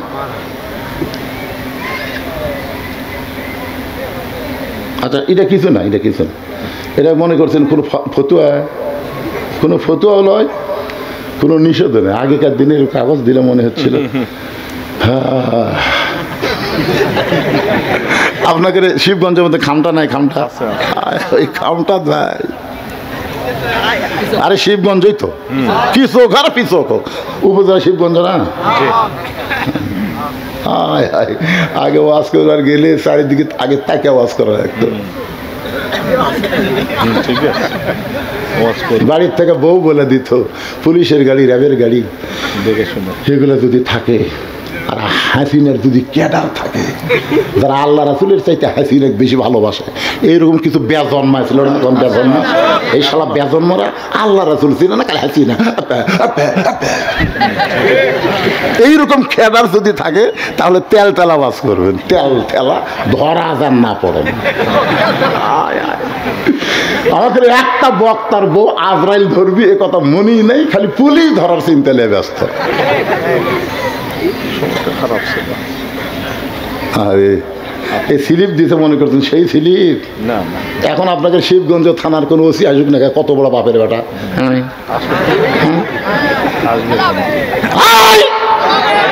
বগুড়ার মাহফিল কোন নেতাই আগে আমাকে হাতত বল আসলে কিন্তু প্রয়োগ করিনি, এখন বল খালি সাইজ মতো মারমো, তোর এখন কথা ঠিক না। আমরা কি কাউয়া কাদের মতন মাজা ভাঙ্গা মনে করছে? শালা দুইজন ঠেলা ধরে তুলে দেয়, আপনি মাইক পাই খেলা হবে, খেলা হবে, খেলবার গেলে মাথার বল থাকা লাগবে রে পাগলা। আল্লাহর বান্দার একটু মনোযোগ দিয়ে শুনবেন। ওমর ফারুক বলে রাখাল, তোমার 2 নম্বর চাহিদা আল্লাহ পুরা করছে, মরার সঙ্গে সঙ্গে আল্লাহ তোমাকে জান্নাত দিবে। আপনারা সুবহানাল্লাহ কন, কিন্তু রাখাল সুবহানাল্লাহ কয় না। ওমর ফারুক বলে রাখাল, তোমার কি বিশ্বাস হয়নি? তাহলে আমি কোরআন শরীফ পড়ি। এবার হযরত ওমর রাখালের কাছে কোরআন শরীফ পড়ে বিশ্বাস করাচ্ছে। ইন্নাল্লাযীনা ক্বালু ربنا الله ثم استقاموا تتنزل عليهم الملائكة ألا تخافوا ولا تحزنوا وأبشروا بالجنة التي كنتم توعدون।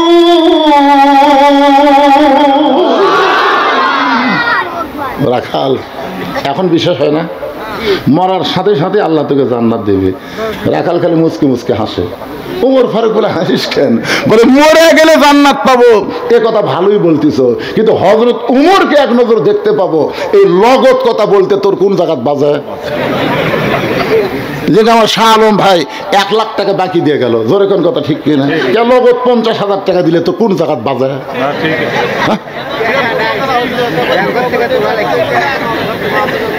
আরে পাগলা, মানুষ কিন্তু যা দেখে তাই বোঝে। আওয়ামী লীগের নেতার বিএনপির নেতা তো এক লয়। শাহ আলম ভাই তো টাকা দিবি না? যখন দিবে না অবশ্যই দিবে, কিন্তু আমরা তো এর আগে তো বহু আদায় করতে ভাই, 4 টন 3 টন 2 টন মারহাবা দৌয়া, পরের বছর আবার গেছি, খবর কি দেয়নি। কি বাকির উপর দোয়া করে কেন রে? 1 টাকাও দেয়নি রে।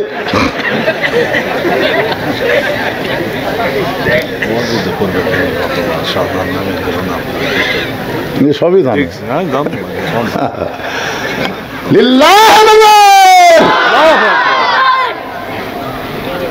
বাকি মরে গেলে জান্নাত পাবে, কথা সহজেই বলতেছো, কিন্তু হযরত ওমরকে এক নজর দেখতে পাবো, এই নগদ কথা বলতে তোমার কোন জায়গায় বাজে? ওমর ফারুকের চোখ দিয়ে দর দর করে পানি পড়তেছে। যে রাখাল আমাকে তওবা পড়াইছে, যে রাখাল আমাকে মুনাফিক কইছে, যে রাখাল আমাকে ভণ্ড কইছে, এখন যদি বলি আমি ওমর, বলাও সারা, রাখাল হাট ফেল করে মরাও সারা, যখন ঠিক কিনা? কি করছে? তওবা পড়াছে, মুনাফিক কইছে, ভণ্ড কইছে। এখন যদি বলে রাখাল ভাই তুমি যে ওমরকে দেখবার চাও, আমি হইলাম সেই ওমর, দেখবার পারবি? শুনে এর নাম হলো হাট ফেল করা। ওমর ফারুক চিন্তায় পড়ে গেলেন, আমি ওমর এইটা রাখালকে কেমনে বলবো? এমন সময় আল্লাহর কোরআন বলতেছে, উদউ ইলা সাবিলি রাব্বিকা বিল হিকমাহ রাখাল সত্যি যদি ওমরকে দেখতে চাও তাহলে তোমাকে ফজরের নামাজ সামনে কাতারে আদায় করা লাগবে। ফজরের নামাজ যদি সামনে কাতারে আদায় করো, মেহরাবের মধ্যে যেই মানুষটাকে ইমামতি করতে দেখবে সেই মানুষটি হলেন হযরত ওমর। তার মানে কি বুঝলেন? আল্লাহর কোরআন যখন রাষ্ট্র চলবে তখন এমপিকে শুধু সংসদের মধ্যে ভাষণ দিলে হবে না, জুম্মাতেও খুতবা দেওয়া লাগবে। ধরে কোন ঠিক না? কেবল খুতবা দেওয়ার জন্য ওমর ফারুক দাঁড়াচ্ছে, মাঝখান থেকে একজন খাড়া হচ্ছে। ওমর ফারুক বললেন এজলেস। না না, কি হয়েছে তোমার? বলে আমার করে খাটো পাঞ্জাবি দিয়ে আপনি লম্বা জুব্বা করে খুতবা দিবেন? যতক্ষণ পর্যন্ত আপনার লম্বা জুব্বা কোথায় পেলেন এটা না বলবেন ততক্ষণ আপনার খুতবা আমরা শুনবো না। বাংলাদেশের মতন ৯৬টা দেশের খলিফা তখন হযরত ওমর, এই পুচকে একটা দেশের প্রধানমন্ত্রী না, অর্ধ পৃথিবীর খলিফার জুব্বা লম্বা, খুতবা বন্ধ করে দিচ্ছে। ওমর মুচকে মুচকে হাসতেছে আর বলতেছে আল্লাহ আল্লাহ, যতদিন পর্যন্ত মুসল্লি লোকমা দেবে ততদিন পর্যন্ত নেতারা খারাপ হওয়ার কোনো সুযোগ পাবি না। ধরে কোন কথা ঠিক কিনা?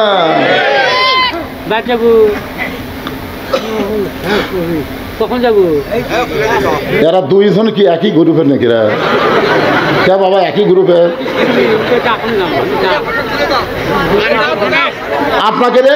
আপনাকে যে বয়স আপনার পেনশন পাচ্ছেন বাজান, আপনার যদি নামাজ না পড়েন, রোজা না করেন, ওয়াজ না শোনেন, তারপরে জান্নাতে যাবেন জানেন?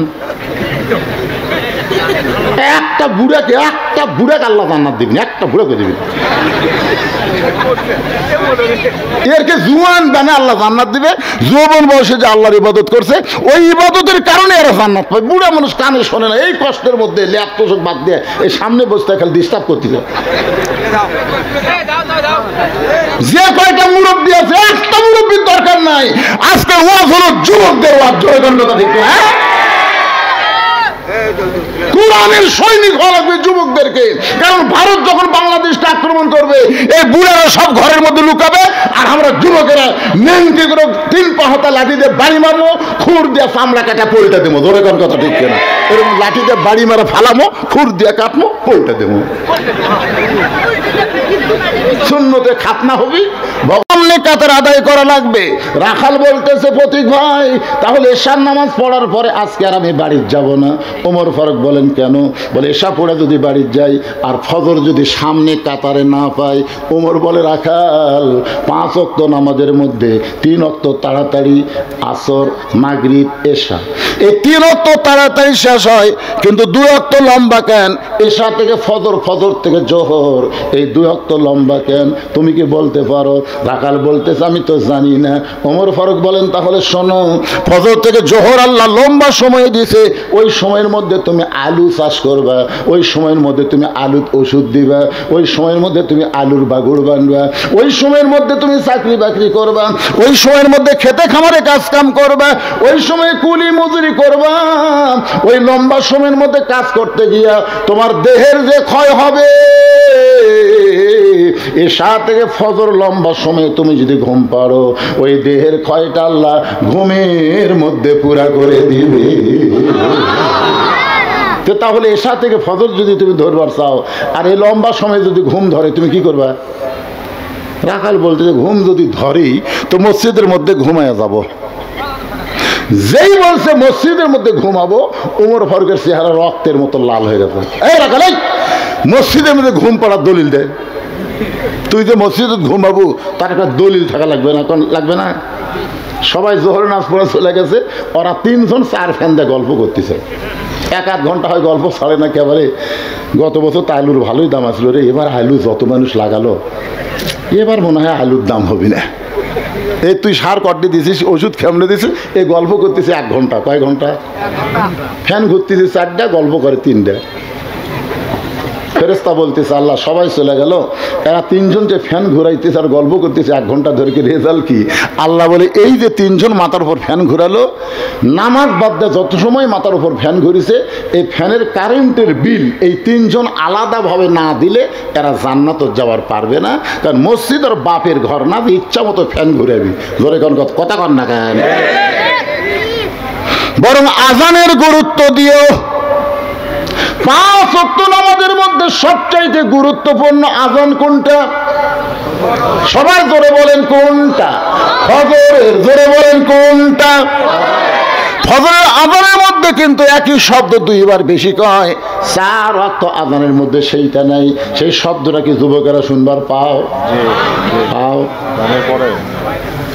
এই যুবকেরা এই শুনবার পাও?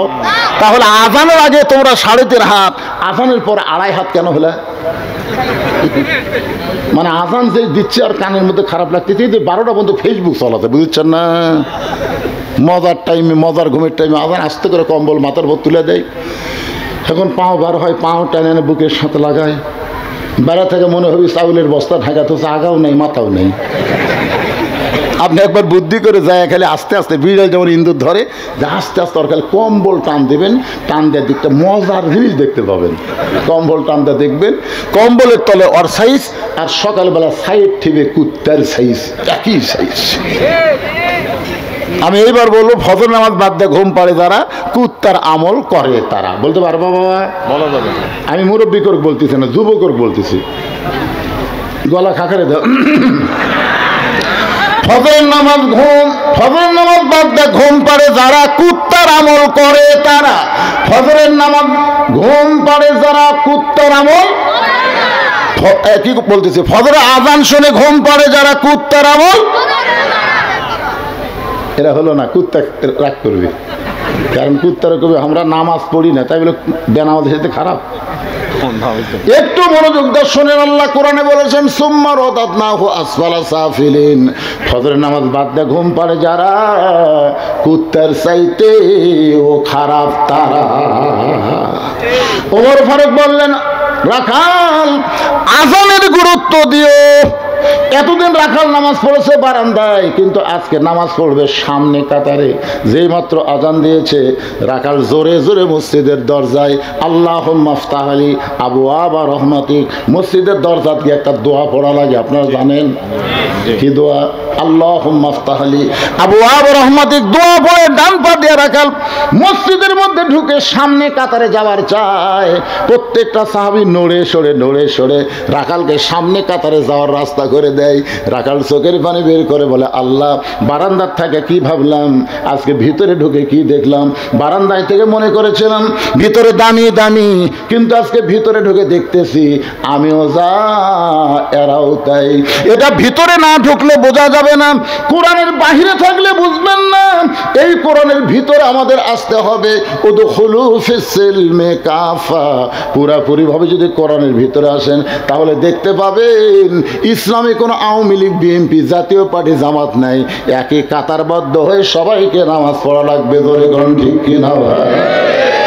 তুমি আওয়ামী লীগ করো, দায়রা করো, মসজিদের মধ্যে যখন ঢুকবেন তখন আওয়ামী লীগ থাকবে না, বিএনপি করো, বাহিরে করো, মসজিদের মধ্যে বিএনপি থাকবে না।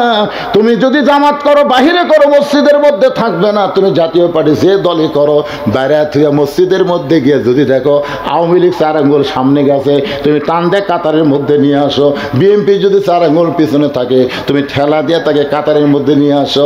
কারণ 14 দল 20 দল ভাঙ্গা মসজিদের মধ্যে সব এক কাতার। সামনে কাতারে এসপি খাড়া হয়ে আছে, একটা মুসল্লি ছাড়া কাতার পুরা হচ্ছে না। এসপি কই কেরি, একটা মুসল্লি নাই। তাকে দেখে চৌকিদার দরজা খাড়া হয়ে আছে। এসপি ডাকতেছে, আয়। চৌকিদার বলে, না স্যার, আপনি এসপি, আমি চৌকিদার। এসপি কয়, পাগলা, ওটা বেড়ার কথা। তুই চৌকিদার, আমি এসপি, ওটা হলো বাহিরের কথা, ভিতরের কথা। আয়, আমরা 2 ভাই, আয়। এমন জোরে ডাক দিয়েছে, চৌকিদার ভিতরে আসে আর সামনে আসে না। এসপি কাতার 4,000 হাত ধরে, কে তুই আমার কথা শুনিস না? কাতার সাথে একটু পিছনে খাড়া হতো। আরে পাগলা, আমার গোড়ালির সাথে গোড়ালি মিল করে। স্যার, আমারটা ফাটা, আপনারটা তেল। এই ফাটা তেলতলা, কিসের ফাটা তেলতলা? আমরা 2 ভাই, গোড়ালির সঙ্গে গোড়ালি মিল না করে কাতার কোনোদিন সোজা করা যাবে না। জোরগান কথা ঠিক কি না?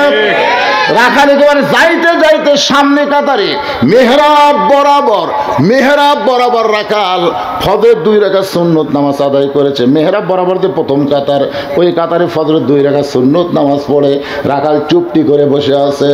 এমন সময় একজন সাহাবী মসজিদের মধ্যে ঢুকে দেখে জায়গা দখল। সাহাবী ঢুকে চিন্তা করে কে আমার জায়গাতে কে বসে আছে? এই সাহাবীর নাম হলো ওসমান গনি। ধরে বলেন নাম কি? আল্লাহ রাসূল বলেছেন আমি যখন ইমামতি করব আমি বরাবর যিনি দাঁড়াবে তার নাম হলো আবু বকর।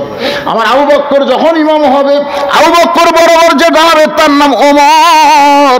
আমার উমর যখন ইমাম হবে, উমর বরাবর যে দাঁড়াবে তার নাম হলো ওসমান। ওসমান যখন ইমাম হবে, ওসমান বরাবর পিছনে দাঁড়াবে তার নাম হলো আলী। আমার আলী যখন ইমাম হবে, আলী বরাবর বলার পরে রাসূল নাম বলেন না।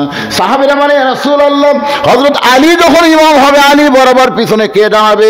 রাসূল বললেন মা ইয়ান্তিকু আনিল হাওয়া ইন হুয়া ইল্লা ওয়াহয়ুন ইউহা। আমি নবী বলতে পারি না, আল্লাহ যতক্ষণ আমাকে না বলাই এই আলী পর্যন্তই হলো খোলাফায়ে রাশিদিন। কে রে তোরকে দুইজনে কি ধরলো রে? এরা সিজার করে নাকি রে? এবার যে ঘুম আসে দাও কি চকচকা দাঁত বার করে আছে। বুড়ার আবার দাঁত পড়ছে, বেশি দুষ্টামি করলে দাঁত কিন্তু উঠবি না, উনকে বুড়াই থাকা লাগবে না। দোয়া করে দেবো তাড়াতাড়ি তোর দাঁত ওঠে। আলহামদুলিল্লাহ সুবহানাল্লাহ। এত ছোট বাচ্চারা সামনে হাসতেছে পারে, চোখের মধ্যে ঘুম নাই, রাত প্রায় 11:30 বাজে গেছে। একটু মনোযোগ দিয়ে শুনতে হবে। ওসমান গনি দেখে আমার জায়গায় কে বসে আছে? নবীর যত সাহাবী সবচাইতে নরম সাহাবীর নাম ওসমান গনি। আস্তে আস্তে রাখালের কাছে এসে দেখে সামান্য একটা ফাঁক আছে, ওই ফাঁকের মধ্যে ফজরের 2 রাকাত সুন্নত নামাজ আদায় করলেন। আদায় করার পরে কিতাবের মধ্যে আছে ওসমান গনি রাখালের দিকে 3 বার তাকাছে। জোরে কোন কয়বার? 3 বার। তাকানোর কারণ হলো কোনো দিনও দেখেনি, আজকে প্রথম। একটা লোক সামনে কাতারে প্রথম দেখলে একবার যেই তাকাতে, 2 বার তাকাতে, 3 বার সে ওসমান গনি তাকাইছে। এই মিয়া বারবার তুই কি দেখিস মিয়া? মানে শোনেন, মূর্খ মানুষের দিকে যদি বারবার তাকান, মূর্খ মানুষ রাগ করবি না? একটা ভ্যান আলার দিকে খেলে আপনি 2 বার তাকান, দেখেন কি গরম হয়ে যায়। আমি একবার তাকাইছিলাম, মানে আমার গাড়ির সাথে একের বাইজে দিবি ভাব।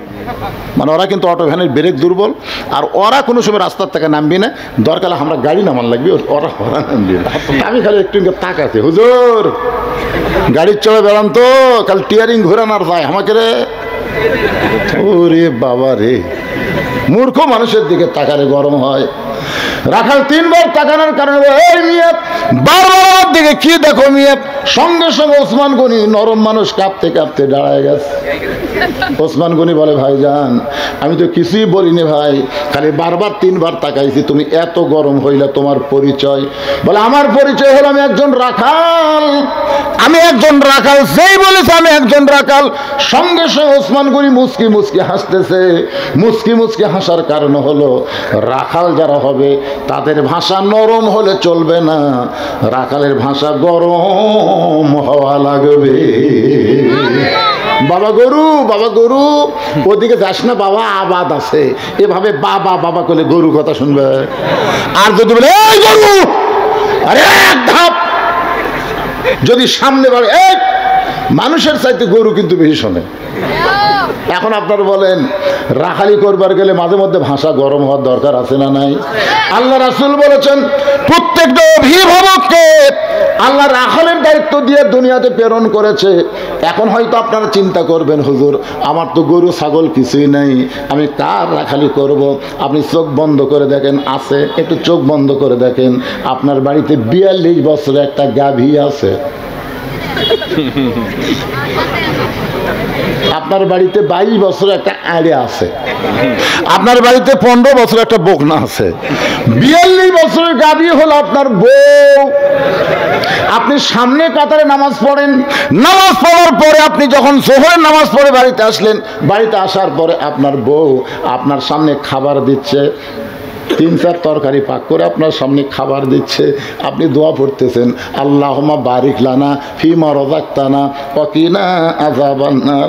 আল্লাহ কয় যতই দোয়া পড়া খাতি জাহান্নামত যাবি। কি করা লাগবে? দেখো তুমি যে আমার সামনে খাবার দিলে, তুমি যোহর নামাজ পড়ছা, বউ যদি কয় আমি এখনো গোসলই করিনি, তখন আপনার কি রাখালি করা লাগবে? যা গোসল কর, নামাজ পড়, তারপরে আমাকে খাবার দে। তুই বেনামাজি হয়ে পাক করে আমাকে খাবার দিবি, আমার নামাজের একটা নূর থাকবে না। আর গোসল কর, নামাজ পড়, তারপরে খাবার দে। তুই কি মনে করছিস রে? তুই নামাজ না পড়ে আমাকে খাবার দিবি আর আমি দোয়া দরুদ পড়ে খামো, সে মরদ আমি না, যা। বউ কই ওরে বাবা রে, ইনা রাতের মরদ রে। গোসল করে নামাজ পড়ে যখন স্বামীকে দেয়, স্বামী স্ত্রী দুইজন বসে দোয়া পড়তে তার খাচ্ছে। ফেরেশতাকে আল্লাহ খবর কি বলে, স্বামী স্ত্রী দুটাই জান্নাতি। আপনি ফজর নামাজ পড়বার যাচ্ছেন, আপনি এত শীতের মধ্যে ফজর পড়বার যাচ্ছেন, আপনার আড়িয়া কি করতেছে 22 বছরের? আপনার রাখালি করা লাগবে না? আড়িয়া রাত 3টা পর্যন্ত ওই আর্জেন্টিনার খেলা দেখছে, মেসি কিভাবে গোল করে, কিভাবে বল মারে, সব কথার খেয়াল আছে। জোরে কোন কথা ঠিক কিনা? আর আজান দেওয়ার সাথে সাথে আপনার ছেলে আর চেতন নাই। আপনি জানেন না কুয়ান খুঁজা কুমা হালিকুম নারা, জাহান্নামের আগুন থেকে বাঁচতে গেলে বাবা একলা বাঁচলে হবে না, আহাল পরিবার নিয়ে বাঁচা লাগবে। জোরে কোন কথা ঠিক কিনা? তাহলে আপনার ছেলে নামাজ পড়েন, আপনি নামাজ পড়বেন। 6 বছর থেকে নামাজের তালিম দেওয়া লাগবে, 10 বছর থেকে ঘাড় ধরে মসজিদে নিয়ে আসা লাগবে। এ রাখালি করার দরকার আছে না? কথা কন না কেন? আপনার 15 বছরের একটা বকনা মানে একটা মেয়ে আছে, বড় আদরের মেয়ে। এই মেয়েটা কি করতেছে? আপনি বাবা হিসাবে রাখালি করার দরকার আছে না নাই? কথা কোন আছে না নাই? হাইল পরে কিলকিল করে ঘরে, গোটা উত্তর পাড়া দক্ষিণ পাড়ার ছেলেরা সব মিস কল মারে। এখন আপনি বাবা হিসাবে চিন্তা করেন তো, আপনার মেয়েকে আপনি পরিমণি করবেন না ফাতেমা বানাবেন? যারা বিয়ে করেনি তারা কয় ফাতেমা। তুই বিয়ে করছো, তুই দেখো ফাতেমা, ফাতেমার কি বুঝিস তুই? না, যাদের মেয়ে আছে আপনারা বলেন ভাই, মন খারাপ করেন না, যাদের মেয়ে 15, 16, 17 বছর আছে এখনো বিয়ে দেন নাই, আপনার এই মেয়েকে আপনি কি বানাবেন? পরিমণি বানাবেন না ফাতেমা বানাবেন? আল্লাহ নবী বলেছেন ফাতেমা তুই কখনো মনে করিস না তোর বাবা আল্লাহর নবী বলে আল্লাহ তোকে জান্নাত দিবে, এটা কখনোই মনে করিস না। মা, জান্নাতে যাইতে গেলে জান্নাতের আমল করে তোকে জান্নাতে যেতে হবে। ফাতেমা বলে বাবা কি আমল করলে আল্লাহ আমাকে জান্নাত দিবে? রাসূল বলে ফাতেমা মাত্র 4টা আমল করবি। 1 নম্বর হলো নামাজ, 2 নম্বর রমজান মাসের রোজা, 3 নম্বর সতীত্বের হেফাজত পর্দা করা, 4 নম্বর স্বামীর খেদমত করা। এই 4টি আমল যদি করতে পারিস ফাতেমা, আল্লাহ খুশি হয়ে 8টা জান্নাতের দরজা খুলে দিবে, যে কোনো দরজা দিয়ে তুই জান্নাতে যাবি। সেদিন থেকে ফাতেমা নবীর মেয়ে হিসাবে না, আমল করে জান্নাতে যাওয়ার জন্য এমন আমল করলেন সাইদাতুন নিসা আহলুল জান্নাহ ফাতেমাতুজ জোহরা। এই ডিগ্রি যখন আল্লাহ নবীর কাছে শোনাইলেন, নবী দৌড়ে এসে ফাতেমাকে বললেন ফাতেমা রে, আল্লাহ তোমাকে একটা ডিগ্রি দিয়েছে। ফাতেমা বলে বাবা কি ডিগ্রি দিল? বলে সাইদাতুন নিসা আহলুল জান্নাহ, জান্নাতীদের নেত্রী বানাইছে। ফাতেমা বলতেছে বাবা নামাজের কারণে এই ডিগ্রি, রোজার কারণে এই ডিগ্রি, স্বামীর খেদমতের কারণে এই ডিগ্রি। নবী আমার ফাতেমার হাতে চুমা দিয়ে বলে মা এই ডিগ্রিটা আল্লাহ তোমাকে পর্দার কারণে দিয়েছে। ও মায়েরা যারা পর্দার অঞ্চলে বসে আছেন, মা একটু মনোযোগ দিয়ে শুনবেন। গভীর রাত্রে ফাতেমা স্বামীকে বুকের মধ্যে নিয়ে কাঁদতেছে আর বলে স্বামী গো, আপনি কি জানেন আজকে গভীর রাত্রে ফাতেমার মৃত্যু হবে?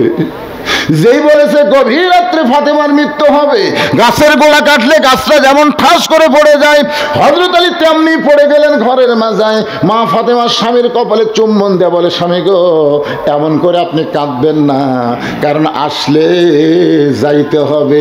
এই দুনিয়া থাকার জায়গা না, এই দুনিয়াতে আমরা কেউ থাকতে পারবো না। যত বাড়ি করেন, যত বিল্ডিং করেন, যত কিছুই করেন, আমাদের সবাইকে কিন্তু যাইতে হবে। এই জন্য আমি যখন বলবো আসলে, আপনারা বলবেন যাইতে হবে। বলতে পারবেন না? হয়ে যান, আসলে যাইতে হবে। 3 তালাতে বানাচ্ছেন, 4 তালা ধার কাজ করে দেখতেছি। কি দেখতেছেন? 5 তালার ভিত দিছি হুজুর, 3 তালা হচ্ছে, রড বার করে থুছি, আর 2টা তালা হলি আমার আর কোনো টেনশন নেই। 2 কান্দের ফেরেস্তা বলে, পাগলা 5 তালা বকিস না রে, তোর বাড়ি হলো নিচতলা, 1 তালা না, নিচতলা। তাহলে আমরা যারা এখানে বসে আছি, আমাদের বাড়ি কোথায়? এই নিচতলাকে আপনারা কি নামে ডাকেন? কিন্তু যেদিন ডাক পড়িবে কবর মাঝে যাইতে, জোগাড় কিছু করছো বন্ধু তার মাঝে বিছাইতে। ডানে কবর বামে কবর, ডানে কবর বামে কবর, নিচে কবর আছে যে, উপর দিকে চাইয়া দেখো বাঁশের ছাউনি দিছে কে। ওসমান গনি বলে, ভাইজান, ও বড় ভাইজান, আপনাকে কোনোদিন সামনে কাতারে দেখিনি ভাই, আজকে প্রথম দেখতেছি, এই কারণে 3 বার তাকাইছি। রাখাল বলতেছে, আমাকে দেখতে কেমনি? আমি বারান্দাত নামাজ পড়ি, আজকে সামনে কাতারে আইছি শুধুমাত্র দেখার জন্যে। আজকে দেখা হয়ে গেলে আর কোনোদিন আমি সামনে আসবো না। ওসমান গনি বলে, ভাইজান, আজকে আপনি দেখতে পাবেন, তার গ্যারান্টি কি? রাখাল বলে, আমার চোখের পাওয়ার ঠিক আছে, আমার চোখ ঠিক আছে, দেখতে পাবো। ওসমান গনি বলে, ভাইজান, আজকে কয়েক বছর হলে সামনে কাতারে নামাজ পড়ি, এখন পর্যন্ত দেখতে পাইলাম না। রাখাল বলে, মনে হয় তোমার চোখের দোষ আছে, সামনে কাতারে নামাজ পড়ো, কয়েক বছর দেখতে পাও না কেন? আজকে তুমি আমার হাত ধরো। ওসমান গনিকে একটা রাখাল বলতেছে, তুমি আমার হাত ধরো, আমি নিজেও দেখবো এবং তোমাকেও দেখায় দেব। ওসমান গনি রাখালের হাতটা ধরে আল্লাহর কোরআন মনে মনে পড়তেছে, ইয়া আইয়ুহাল্লাযীনা আমানুত্তাকুল্লাহা ওয়া কুনু মা'আস সাদিকিন। আল্লাহ বলেছে, ইমানদারেরা, আল্লাহর ভয় যদি কলিজার মধ্যে রাখতে চাও তাহলে সত্যবাদীদের সাথে হও। রাখাল ওসমান গনিকে সত্যবাদী বিশ্বাস করে হাতটা ধরে বসে আছে। কিছুক্ষণ পরে যখন জামাতের সময় হয়েছে, তখন মুয়াজ্জিন আকামত দেওয়া শুরু করেছে। যেই মাত্র আকামত শুরু করেছে, এমন সময় হযরত ওমর মেহরাবের মধ্যে ঢুকছে। দরজা দিয়ে না, দরজা নিয়ে না, যখন কোরআন দিয়ে রাষ্ট্র চলবে, প্রত্যেকটা মেহরাবের সাথে একটা ছোট্ট দরজা থাকবে, ওই পারে নিয়ে তার রেস্টরুম থাকবে। যে আকামত শুরু হবে তখন ইমাম সাহেব মেহরাবের মধ্যে ঢুকবে। যে আকামত শুরু করছে, ইমাম সাহেব হযরত ওমর মেহরাবের মধ্যে ঢুকছে, সঙ্গে সঙ্গে রাখাল খালি ওসমান গনি কিন্তু হাত ধরে আছে।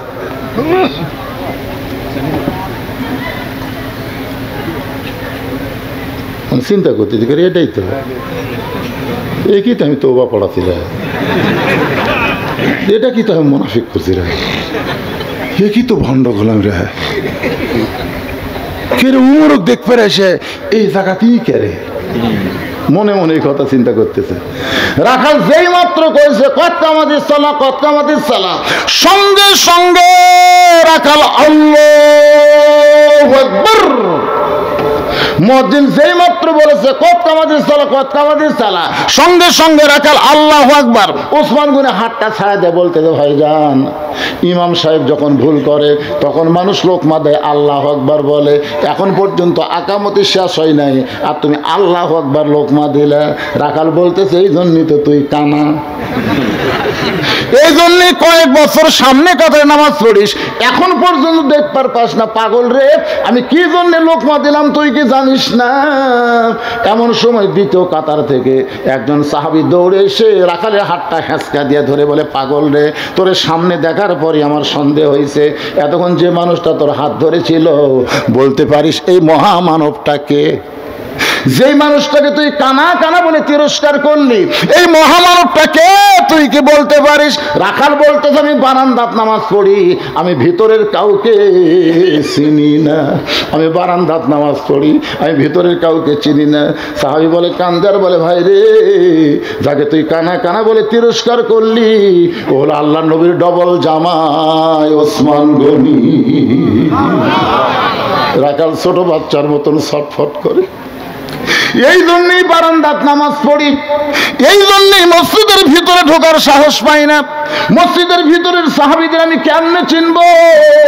কিন্তু এই পথিক আমার সর্বনাশ করছে।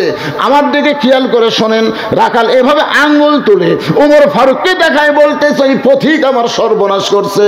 ওই পথিক আমারে কইছে সামনে কাতারে যদি নামাজ পড়ো তাহলে হযরত ওমরকে তুমি দেখতে পাওয়া। আমার সারা জীবনের সাধনা শুধু একটা বার হযরত ওমরকে দেখতে চাই। আজকে হযরত ওমরকে দেখতে এসে ওই মেহরাবের মধ্যে পথিককে যদি দেখবার পাই তাহলে তোমরাই বলো লোকমা দেওয়া ছাড়া তো আমার উপায় নাই। আমি আল্লাহু আকবার লোকমা দিয়া ওই পথিককে মেহরাব থেকে সরাবো। ওই জায়গায় হযরত ওমরকে আমি এক নজর দেখতে চাই। হাজার হাজার সাহাবীরা কান্দে। সমস্ত সাহাবীরা যখন কান্দে, রাখাল চিল্লা বলে বারান্দায় নামাজ পড়া ভালো, ভিতরে কেন কান্দা কান্দি শুরু হয়ে গেল? ওসমান গনি বলে রাখাল ভাই, ভিতরে কান্দার কারণ হলো তুমি ধরে পথিক পথিক বলতেছো, তিনি হলেন হযরত মুহাম্মদ। গাছের গোড়া কাটলে গাছটা যেমন ঠাস করে পড়ে যায়, রাখাল তেমনি পড়ে কাটা মুরগির মতন ছটফট করে আর পাগলের মতন বলে আমির আল মুমিনিন, আমি আপনাকে তওবা পড়াইছি, আমি আপনাকে মুনাফিক কইছি, আমি আপনাকে ভণ্ড কইছি, এত কথা বলেছি গো আমি রদম রাখালকে, আপনি কিছুই বলেননি। সাথে সাথে হাজার হাজার সাহাবী, এই কে রে, এই মেহরাবের মধ্যে কে রে, কারে তওবা পড়াইছে, কারে মুনাফিক কইছে, কারে ভণ্ড কইছে? যে ওমর রাস্তাতে গেলে শয়তান 40 দিন যায় না, আর তার সামনে কি বকওয়াজ করতেছে? কারে তওবা পড়াছে, কারে মুনাফিক কইছে, কারে ভণ্ড কইছে? সমস্ত সাহাবী যখন চিল্লা চিল্লি, এমন সময় ওমর ফারুক বললেন আতিউল্লাহ ওয়া আতিউর রাসূল ওয়া উলিল আমরি মিনকুম। এই লোকটা আমাকে তওবা পড়াইছে, আমাকে মুনাফিক বলেছে, আমাকে ভণ্ড বলেছে, তোমরা কি আর বিচার চাও? সমস্ত সাহাবী দুই হাত তুলে বলতেছে অবশ্যই বিচার চাই। আপনি হলেন আমাদের আমির, আর আপনার তওবা পড়াবি, আপনার মুনাফিক, আপনার ভণ্ড, এত বড় কথা তাও মসজিদের মেহরাবের মধ্যে বলবে, অবশ্যই বিচার চাই। ওমর ফারুক বললেন আজকে বিচার মানুষের আইন দিয়ে হবে না, আজকে বিচার হবে আল্লাহর আইন দিয়ে। সমস্ত সাহাবীরা আল্লাহর কোরআনের বিচার দেখবে। ওমর ফারুক বললেন এই মুহূর্তে যদি আমি বিচার শুরু করি তাহলে ফজরের নামাজ আমাদের সময় চলে যাবে, এই জন্য আগে আমরা নামাজ পড়বো, তারপরে এর বিচার আমরা আল্লাহর কোরআন দিয়ে করব। কোরআন দিয়ে কারা কারা আল্লাহর বিচার দেখবেন? সমস্ত সাহাবীরা বললেন আমরা দেখতে চাই। আমার সামনে যারা বসে আছেন আপনারা কি দেখবেন ভাই? এতদিন তো বহু বহু অবিচার দেখলেন, আজকে একটা বিচার দেখেন, আল্লাহর কোরআনের বিচার কেমন, কারা কারা দেখবেন? তুই হাত তুলে আমার আল্লাহকে একটু দেখান। এ কে হাত তোলেনি দেখেন তো, কে হাত তোলেনি? লিল্লাহি তাকবীর, হাত নামান। মাশাআল্লাহ, আজকে আল্লাহর কোরআনের বিচার কেমন হয় নিজের চোখে আমরা দেখে এখান থেকে বাড়ি যাবো ইনশাআল্লাহ। আমার কলজা ভরে গেছে। এটি এখন এইভাবে পানি পড়লো কিভাবে? হায় হায় রে, খালি চট চট করে আইছে রে, না থাকার সরার দরকার নেই। আল্লাহ যার গায়ে লিওর পড়লো, যার গায়ে পানি পড়লো, আল্লাহ যদি বলে ওই শরীরের জন্য আমি জাহান্নামের আগুন হারাম করে দিলাম। কারণ এটা তো কোরআনের মাহফিল, জান্নাতের বাগান, ঠিক কিনা বলেন? আমার গাঁত পড়তেছে, আপনাকে গাঁত তো পড়তেছে ভাই। কলজা আমার ভরে গেছে রে। এতক্ষণ একটা লম্বা আলোচনা করলাম, ওটা নাই বসে না, দুই একজন গেছে, আমি দরজা দিয়ে খেয়াল করছি যে গেল কি একবারে গেল নাকি না, তারপর দিকে আবার ঘুর ঘুর করে ঘুরে আসছে। না না, ওরা যাচ্ছে, একটু বুঝেছেন না, কেউ পেশা করে যাচ্ছে, কেউ আবার একটু একটু টান। শীতের দিন বুঝতে পারছেন না, শীতের দিন কিন্তু বিড়ির একটা মজাই আলাদা, তাই বলে আপনাদের আবার খান না। সবাই আল্লাহর আইনের বিচার দেখবেন। হজরের নামাজ পড়তে হজরত ওমরের পড়াইতে মাত্র 5 থেকে 10 মিনিট সময় লাগবে। এই 10টা মিনিট পরে আল্লাহর কোরআন দিয়ে বিচার চাক্ষুষ আজকে আপনারা দেখা যান আল্লাহর কোরআন কারে কয়। এই 10 মিনিটের মধ্যে আমি একটা আপনাদের জন্য মাদ্রাসার জন্য একটু ব্যাগ পাঠাবো, মাদ্রাসার জন্য একটু দান আদায় করব। এই মাদ্রাসায় বাপ মা মারা গেছে, আপনাদের বাপ মা যাদের মারা গেছে এই নবীর এতিম মাদ্রাসায় কোরআন শরীফ একটা দান করবেন। বাপ মা রোহের মাগফিরাতে একটা কোরআন শরীফ দান করবেন। এক কোরআন শরীফ মাত্র 500 টাকা। আপনি 500 টাকা দিবেন, একটা কোরআন দানের সওয়াব আল্লাহ আপনার বাপ মার কবরে দিবে। আর যারা 500 টাকা দিবেন না, আপনার কাছে ব্যাগ যাবে, রুমাল যাবে। এই যে মাদ্রাসার ছাত্ররা কোথায় বাবা, রেডি আছো? হ্যাঁ যাও, ব্যাগ নিয়ে যাও। এই তো মাশাআল্লাহ মাশাআল্লাহ, আল্লাহ তোমার একজন জোরে কোন আমিন। এতগুলো মানুষের মধ্যে মাত্র 100টা কোরআন শরীফ আমি চাই, খালি 500 টাকা দিবেন, বাপ মার কবর আল্লাহ জান্নাত বানাই দিবে। পৃথিবীর শ্রেষ্ঠ দান নবীর মাদ্রাসায় একটা কোরআন। কত আছে? 500।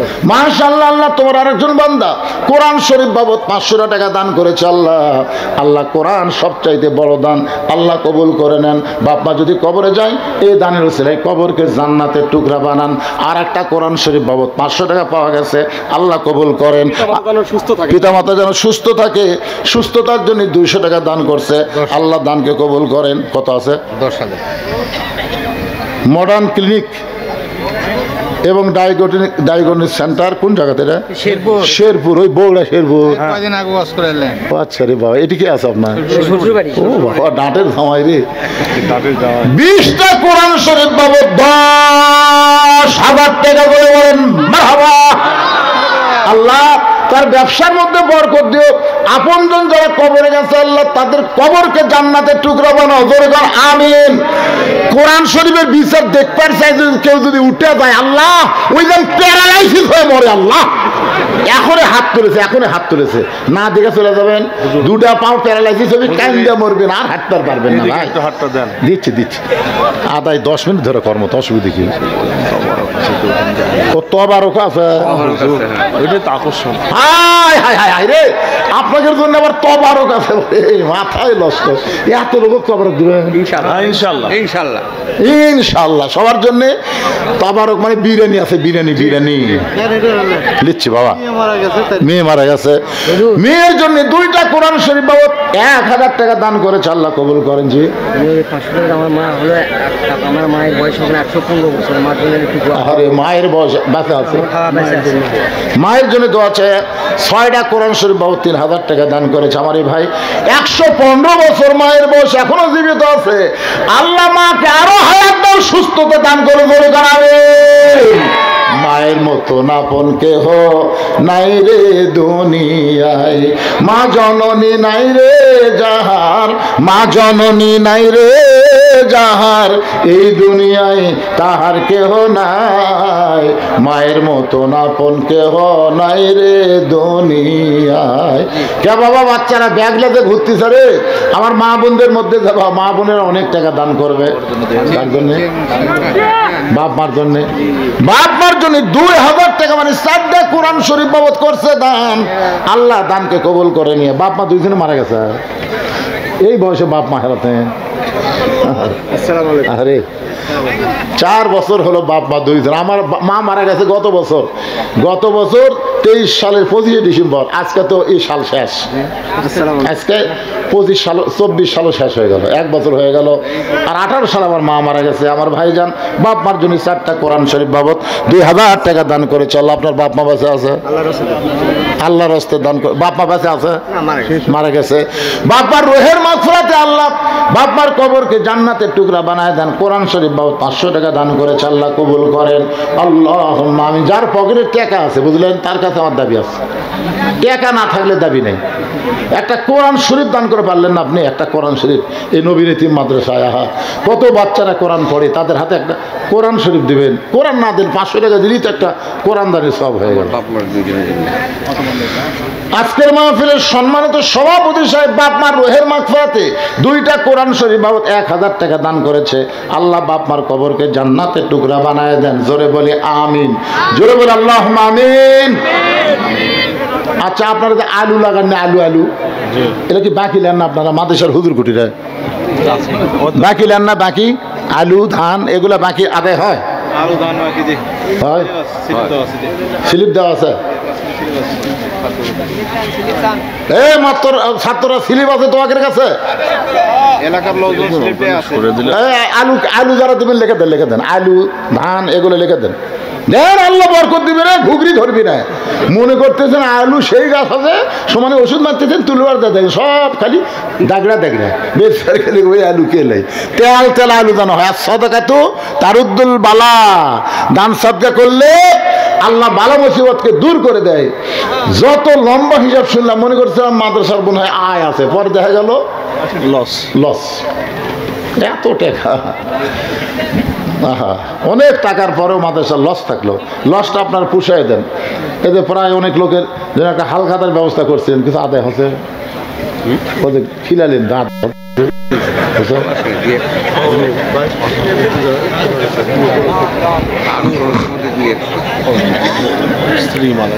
স্ত্রী মারা গেছে, রুহের মাগফিরাতে 2টা কোরআন শরীফ বাবদ 1000 টাকা দান করেছে। আল্লাহ দানকে কবুল করেন। বাবা কান্দে, আরেকজন তার নানার জন্য, দেখেন নানার কথা মনে করে নাতি দিল 500 টাকা। আল্লাহ নানার কবরকে জান্নাতের টুকরা বানায় দেন, আল্লাহুম্মা আমিন। ভাই 500 টাকা দেন ভাই, একটা কোরআন শরীফ দান করেন। বারে পৃথিবীর শ্রেষ্ঠ দান নবীর মাদ্রাসা একটা কোরআন। কোরআন যখন চাওয়া হয় টাকা থাকতে না দিলে ডাক্তার খাবি, ডাকাত খাবি, চোরে খাবি, বাটপার খাবি, ছেলে হিরেন খাওয়া ধরবি, মেয়ে ভ্যানালের সাথে প্রেম করবি, শেষে দেখবেন কি বিপদ হয়ে যায়।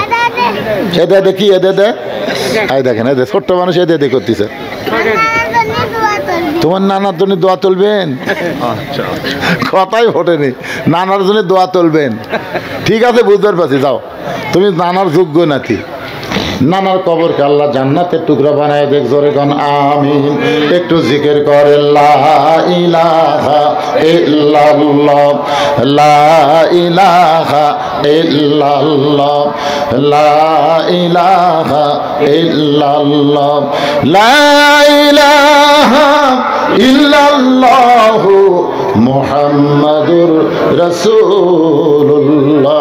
ফাতেমা বলে, স্বামী গো এমন করে আপনি কাঁদবেন না, এই দুনিয়া থাকার জায়গা না, আসলে যাইতে হবে। যত বড় রাজা হও, বাদশাহ হও, যত বড় বিল্ডিং বাড়ি তৈরি করো, থাকতে পারবা না। রিটার্ন টিকিট আসলে যাইতে হবে। ধরে কোন কথা ঠিক কিনা? কতজনকে কত কি দিলাম, যাবার কালে একজন আরো দেখা না পাইলাম। ও আমার সাদের মালা যায় রে ছিঁড়ে, রইব না আর বেশি দিন তোদের মাজারে। ডাক দিয়াছেন, ডাক দিয়াছেন আল্লাহ আমারে, কোন দয়াল বাদ দেন, ডাক দিয়াছেন আল্লাহ আমারে, রইব না আর বেশি দিন তোদের মাজারে।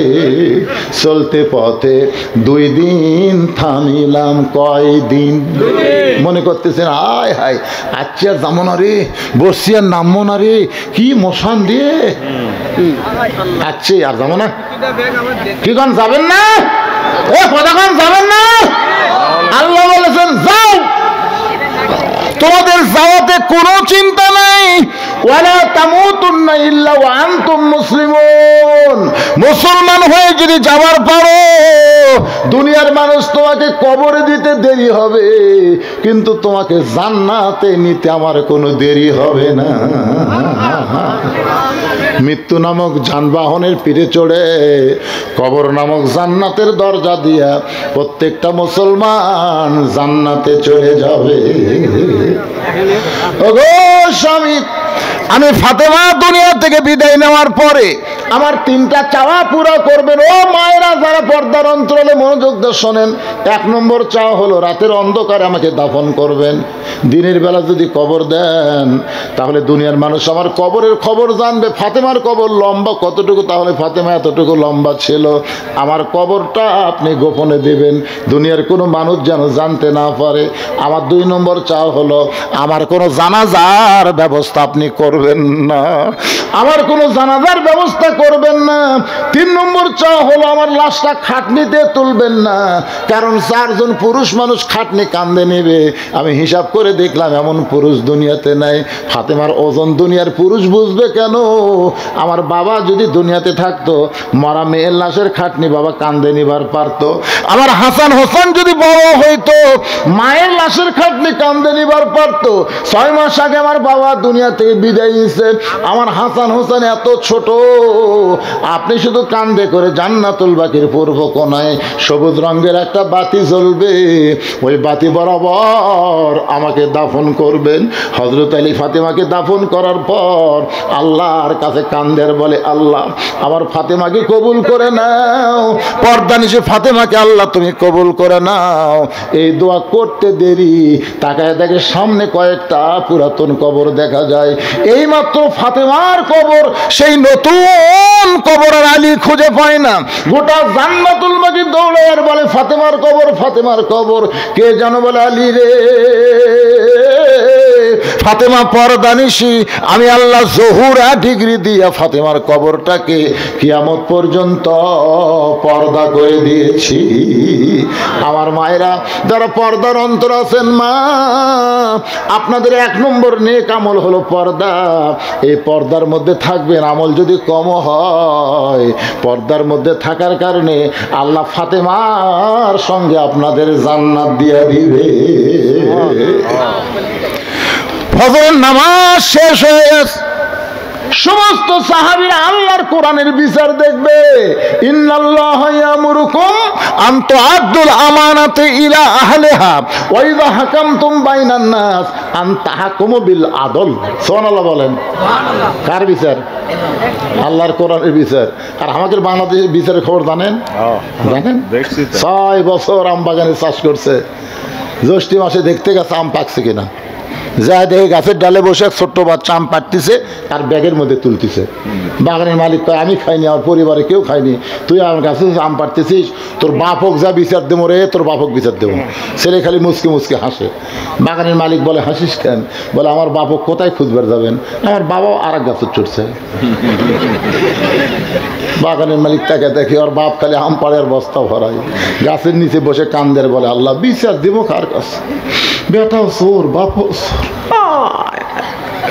আপনার এলাকার যে চেয়ারম্যান ছিল শালা শয়তান, সব মেরে খাচ্ছে। জোরে কোন কথা ঠিক কিনা? ওর মার্কার যারা ভোট দিয়েছেন ভাই, ওই মেরে খায় তাও পুলে গেছে, কিন্তু আপনারা পলাবার পারতেছেন না।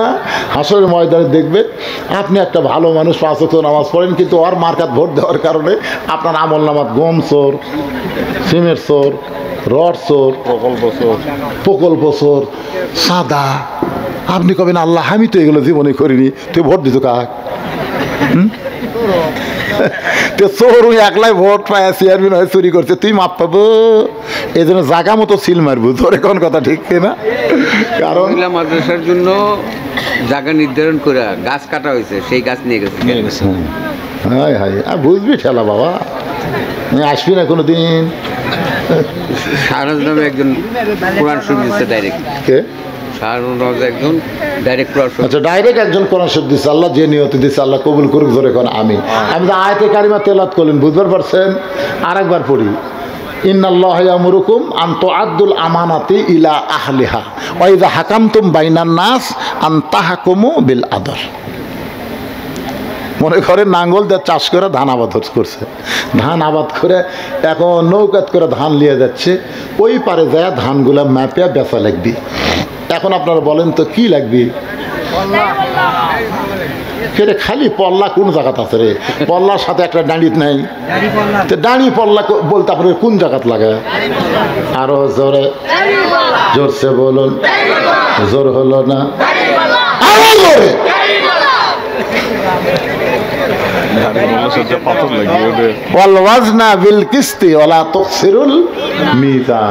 আমার ভাই আবার একটা গ্যাটিস মারতেছে, পাথর লাগবে, পাথর আর নাহলে স্কেল মিটার লাগবে। আল্লাহর বান্দার একটু মনোযোগ দিয়ে শোনেন। নামাজ শেষ হয়ে গেল, প্রত্যেকটা সাহাবীরা তাকে আছে রাখালের বিচার হযরত ওমর কেমনে করে। সবাই তাকে দেখে ওমর ফারুক সামনে কাতার থেকে রাখালকে এক টানে তুলে বুকের মধ্যে নিয়ে কপালে একটা চুমা খায়। সব সাহাবী বলে আমিরুল মুমিনিন, বিচারের নামে আপনি এটা কি করলেন? যে আপনাকে তওবা পড়াইছে, যে আপনাকে মুনাফিক কইছে, যে আপনাকে ভণ্ড কইছে, তার বিচার না করে বুকের মধ্যে নিয়ে কপালে চুমা দিলেন। ওমর ফারুক কান্দার বলে সাহাবীরা রে, রাখালের এত কথা হজম করার পিছনে একটাই মাত্র কারণ, আমি রাখালকে দেখি নাই, রাখালের ভিতর আমার আল্লাহর কোরআন দেখতে পাই। শুধু আল্লাহর কোরআন দেখার জন্য আমি এত কিছু হজম করেছি। আজকে আপনারা কি বুঝলেন? লিয়াবলুয়াকুম আইয়ুকুম আহসানু আমালান ওয়া হুয়াল আজিজুল গফুর। সুন্দর আমলের পরীক্ষায় যদি পাস করতে চান তাহলে মানুষের আইন যা হবে না, আমার আল্লাহর কোরআন লাগবে। জোরে কোন ঠিক কিনা? কারা কারা ঠিক বলেন? দুই হাত তুলে আল্লাহকে একটু দেখান তো ভাই। লিল্লাহু আকবার। আল কোরআনের আলো সংসদে জালো। কিসের ঘরে ঘরে রে? ঘরে ঘরে কোরআন জানাবেন আর চোর বাটপার করে সংসদ পাঠাবেন নাকি? এক মমতা সংসদ পেটে কি হবে দেখছেন?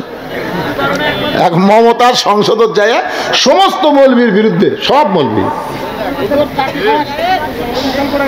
পড়ছে না, ওটা মুসলমানের জন্য না। আমরা নববর্ষ, এদ ইংরেজি নববর্ষ এখন শুরু হয়ে গেছে। ও তাই তো রে, আরে বারে 25 সালের 1 তারিখ রে। আমরা তাহাজ্জুদের নামাজ দিয়ে এই নতুন বর্ষকে বরণ করে নিব ইনশাআল্লাহ। অতীতের যে বর্ষ চলে গেল 24 সাল, আমরা তওবা করব। আল্লাহ যা করার দরকার ছিল তা হয়নি, কিন্তু মহান একটা নিয়ামত পাচ্ছি, হাসিনা পলাছে, আমরা স্বাধীন হয়েছি। তোর এখন কথা ঠিক না? এটা হলো 24 সালের আল্লাহর নিয়ামত। 25 সালে আমরা আর একটা নিয়ামত চাই, হাসিনা ফ্যাসিস পলাই গেছে, আল্লাহর কোরআনের বাংলাদেশ যেন হয়। তাহাজ্জুদের নামাজ পড়বো আর আজকে ফজর নামাজ জামাতে আদায় করব ইনশাআল্লাহ।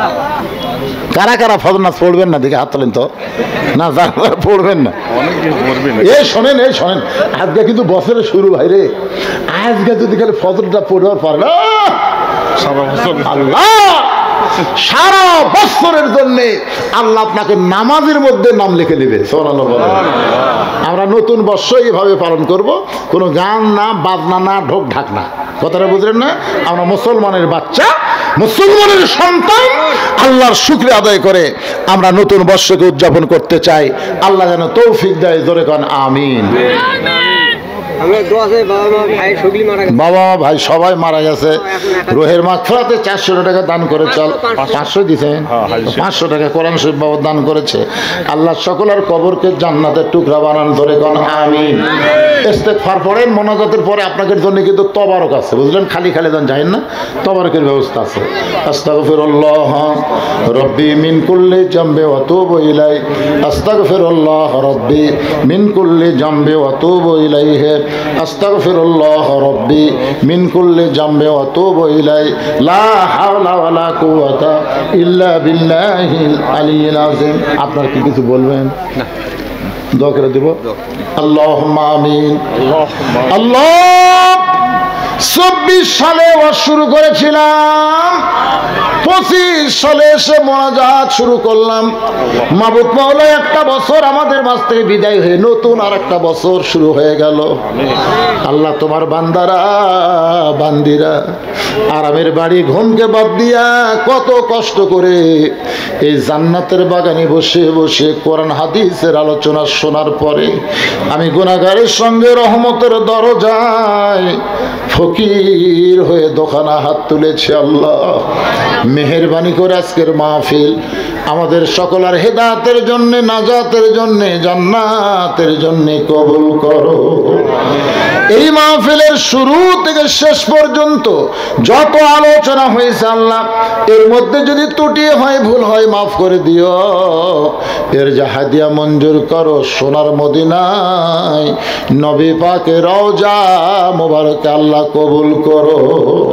তামাম আম্বিয়াই কেরাম, আসহাবে কেরাম, তাবিনী কেরাম, তাবা সাহাবীয়ে কেরাম, তাম পৃথিবীর মাটির নিচে যত মুমিন মুমিনাত আল্লাহ কবরে গেছে সকলের কবরকে জান্নাতের টুকরা বানাও।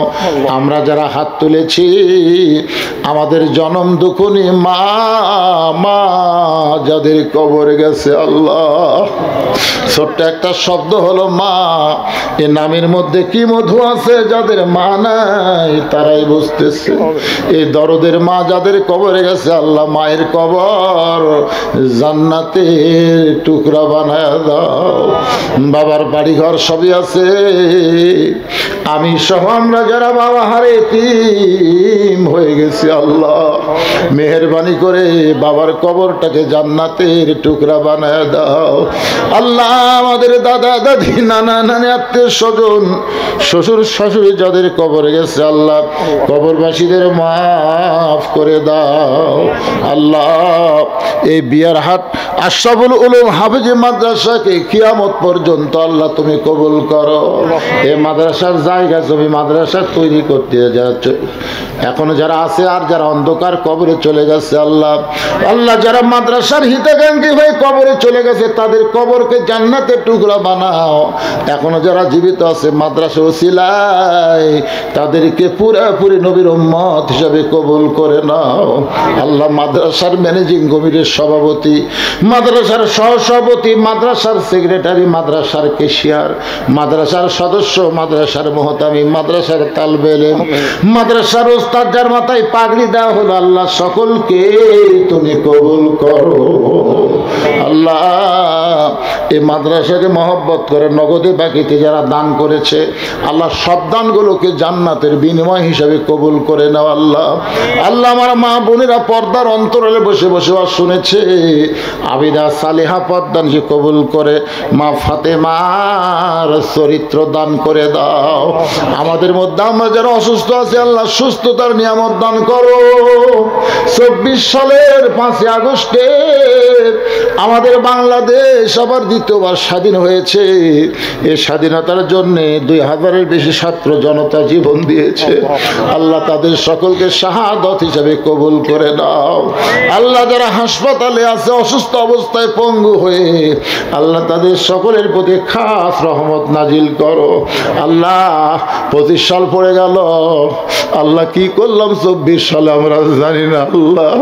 মেহেরবানি করে 24 সালের ভুল ভ্রান্তি মাফ করে দিয়া আমাদের সকলকে 25 সালে তোমার গোলামি পুরাপুরি করার তৌফিক দিও আল্লাহ। 24 সালে ফ্যাসিস্ট হাসিনার পতন হয়েছে, 25 সালে তোমার কোরআনের বাংলাদেশ যেন কবুল হয় আল্লাহ তুমি কবুল করে নাও আল্লাহ।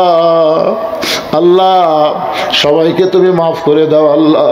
আমার মিডিয়ার ভাইরা আয় আল্লাহ তাআলা একটা বছর চলে গেল আবার 25 সাল পড়লো, তাদের ব্যবসা বাণিজ্যের মধ্যে বরকত দিয়ে দিও আল্লাহ। রাস্তার মধ্যে যত বিপদ আপদ মুসিবত আছে সমস্ত বিপদ আপদ মুসিবত থেকে আমার মিডিয়ার ভাইদেরকে আল্লাহ পুরাপুরি তুমি হেফাজত করো আল্লাহ।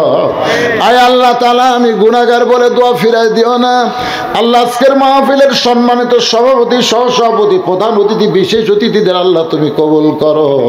আমার মা বোনদের কবুল করো। কে কোন নিয়তে হাত তুলেছে আল্লাহ সকলের নেক নিয়ত নেকাশাকে তুমি কবুল করো আল্লাহ। আমরা 24 সালে অনেক কিছু দেখলাম, বাংলাদেশ বিজয় হলো, সিরিয়া বিজয় হলো, আমরা 25 সালে মিশরের বিজয় চাই আল্লাহ। ফিলিস্তিনের মুসলমানকে আমরা বিজয় চাই। পৃথিবীর মানচিত্র থেকে ইসরায়েল ইহুদিকে আল্লাহ তুমি ধ্বংস করে দাও।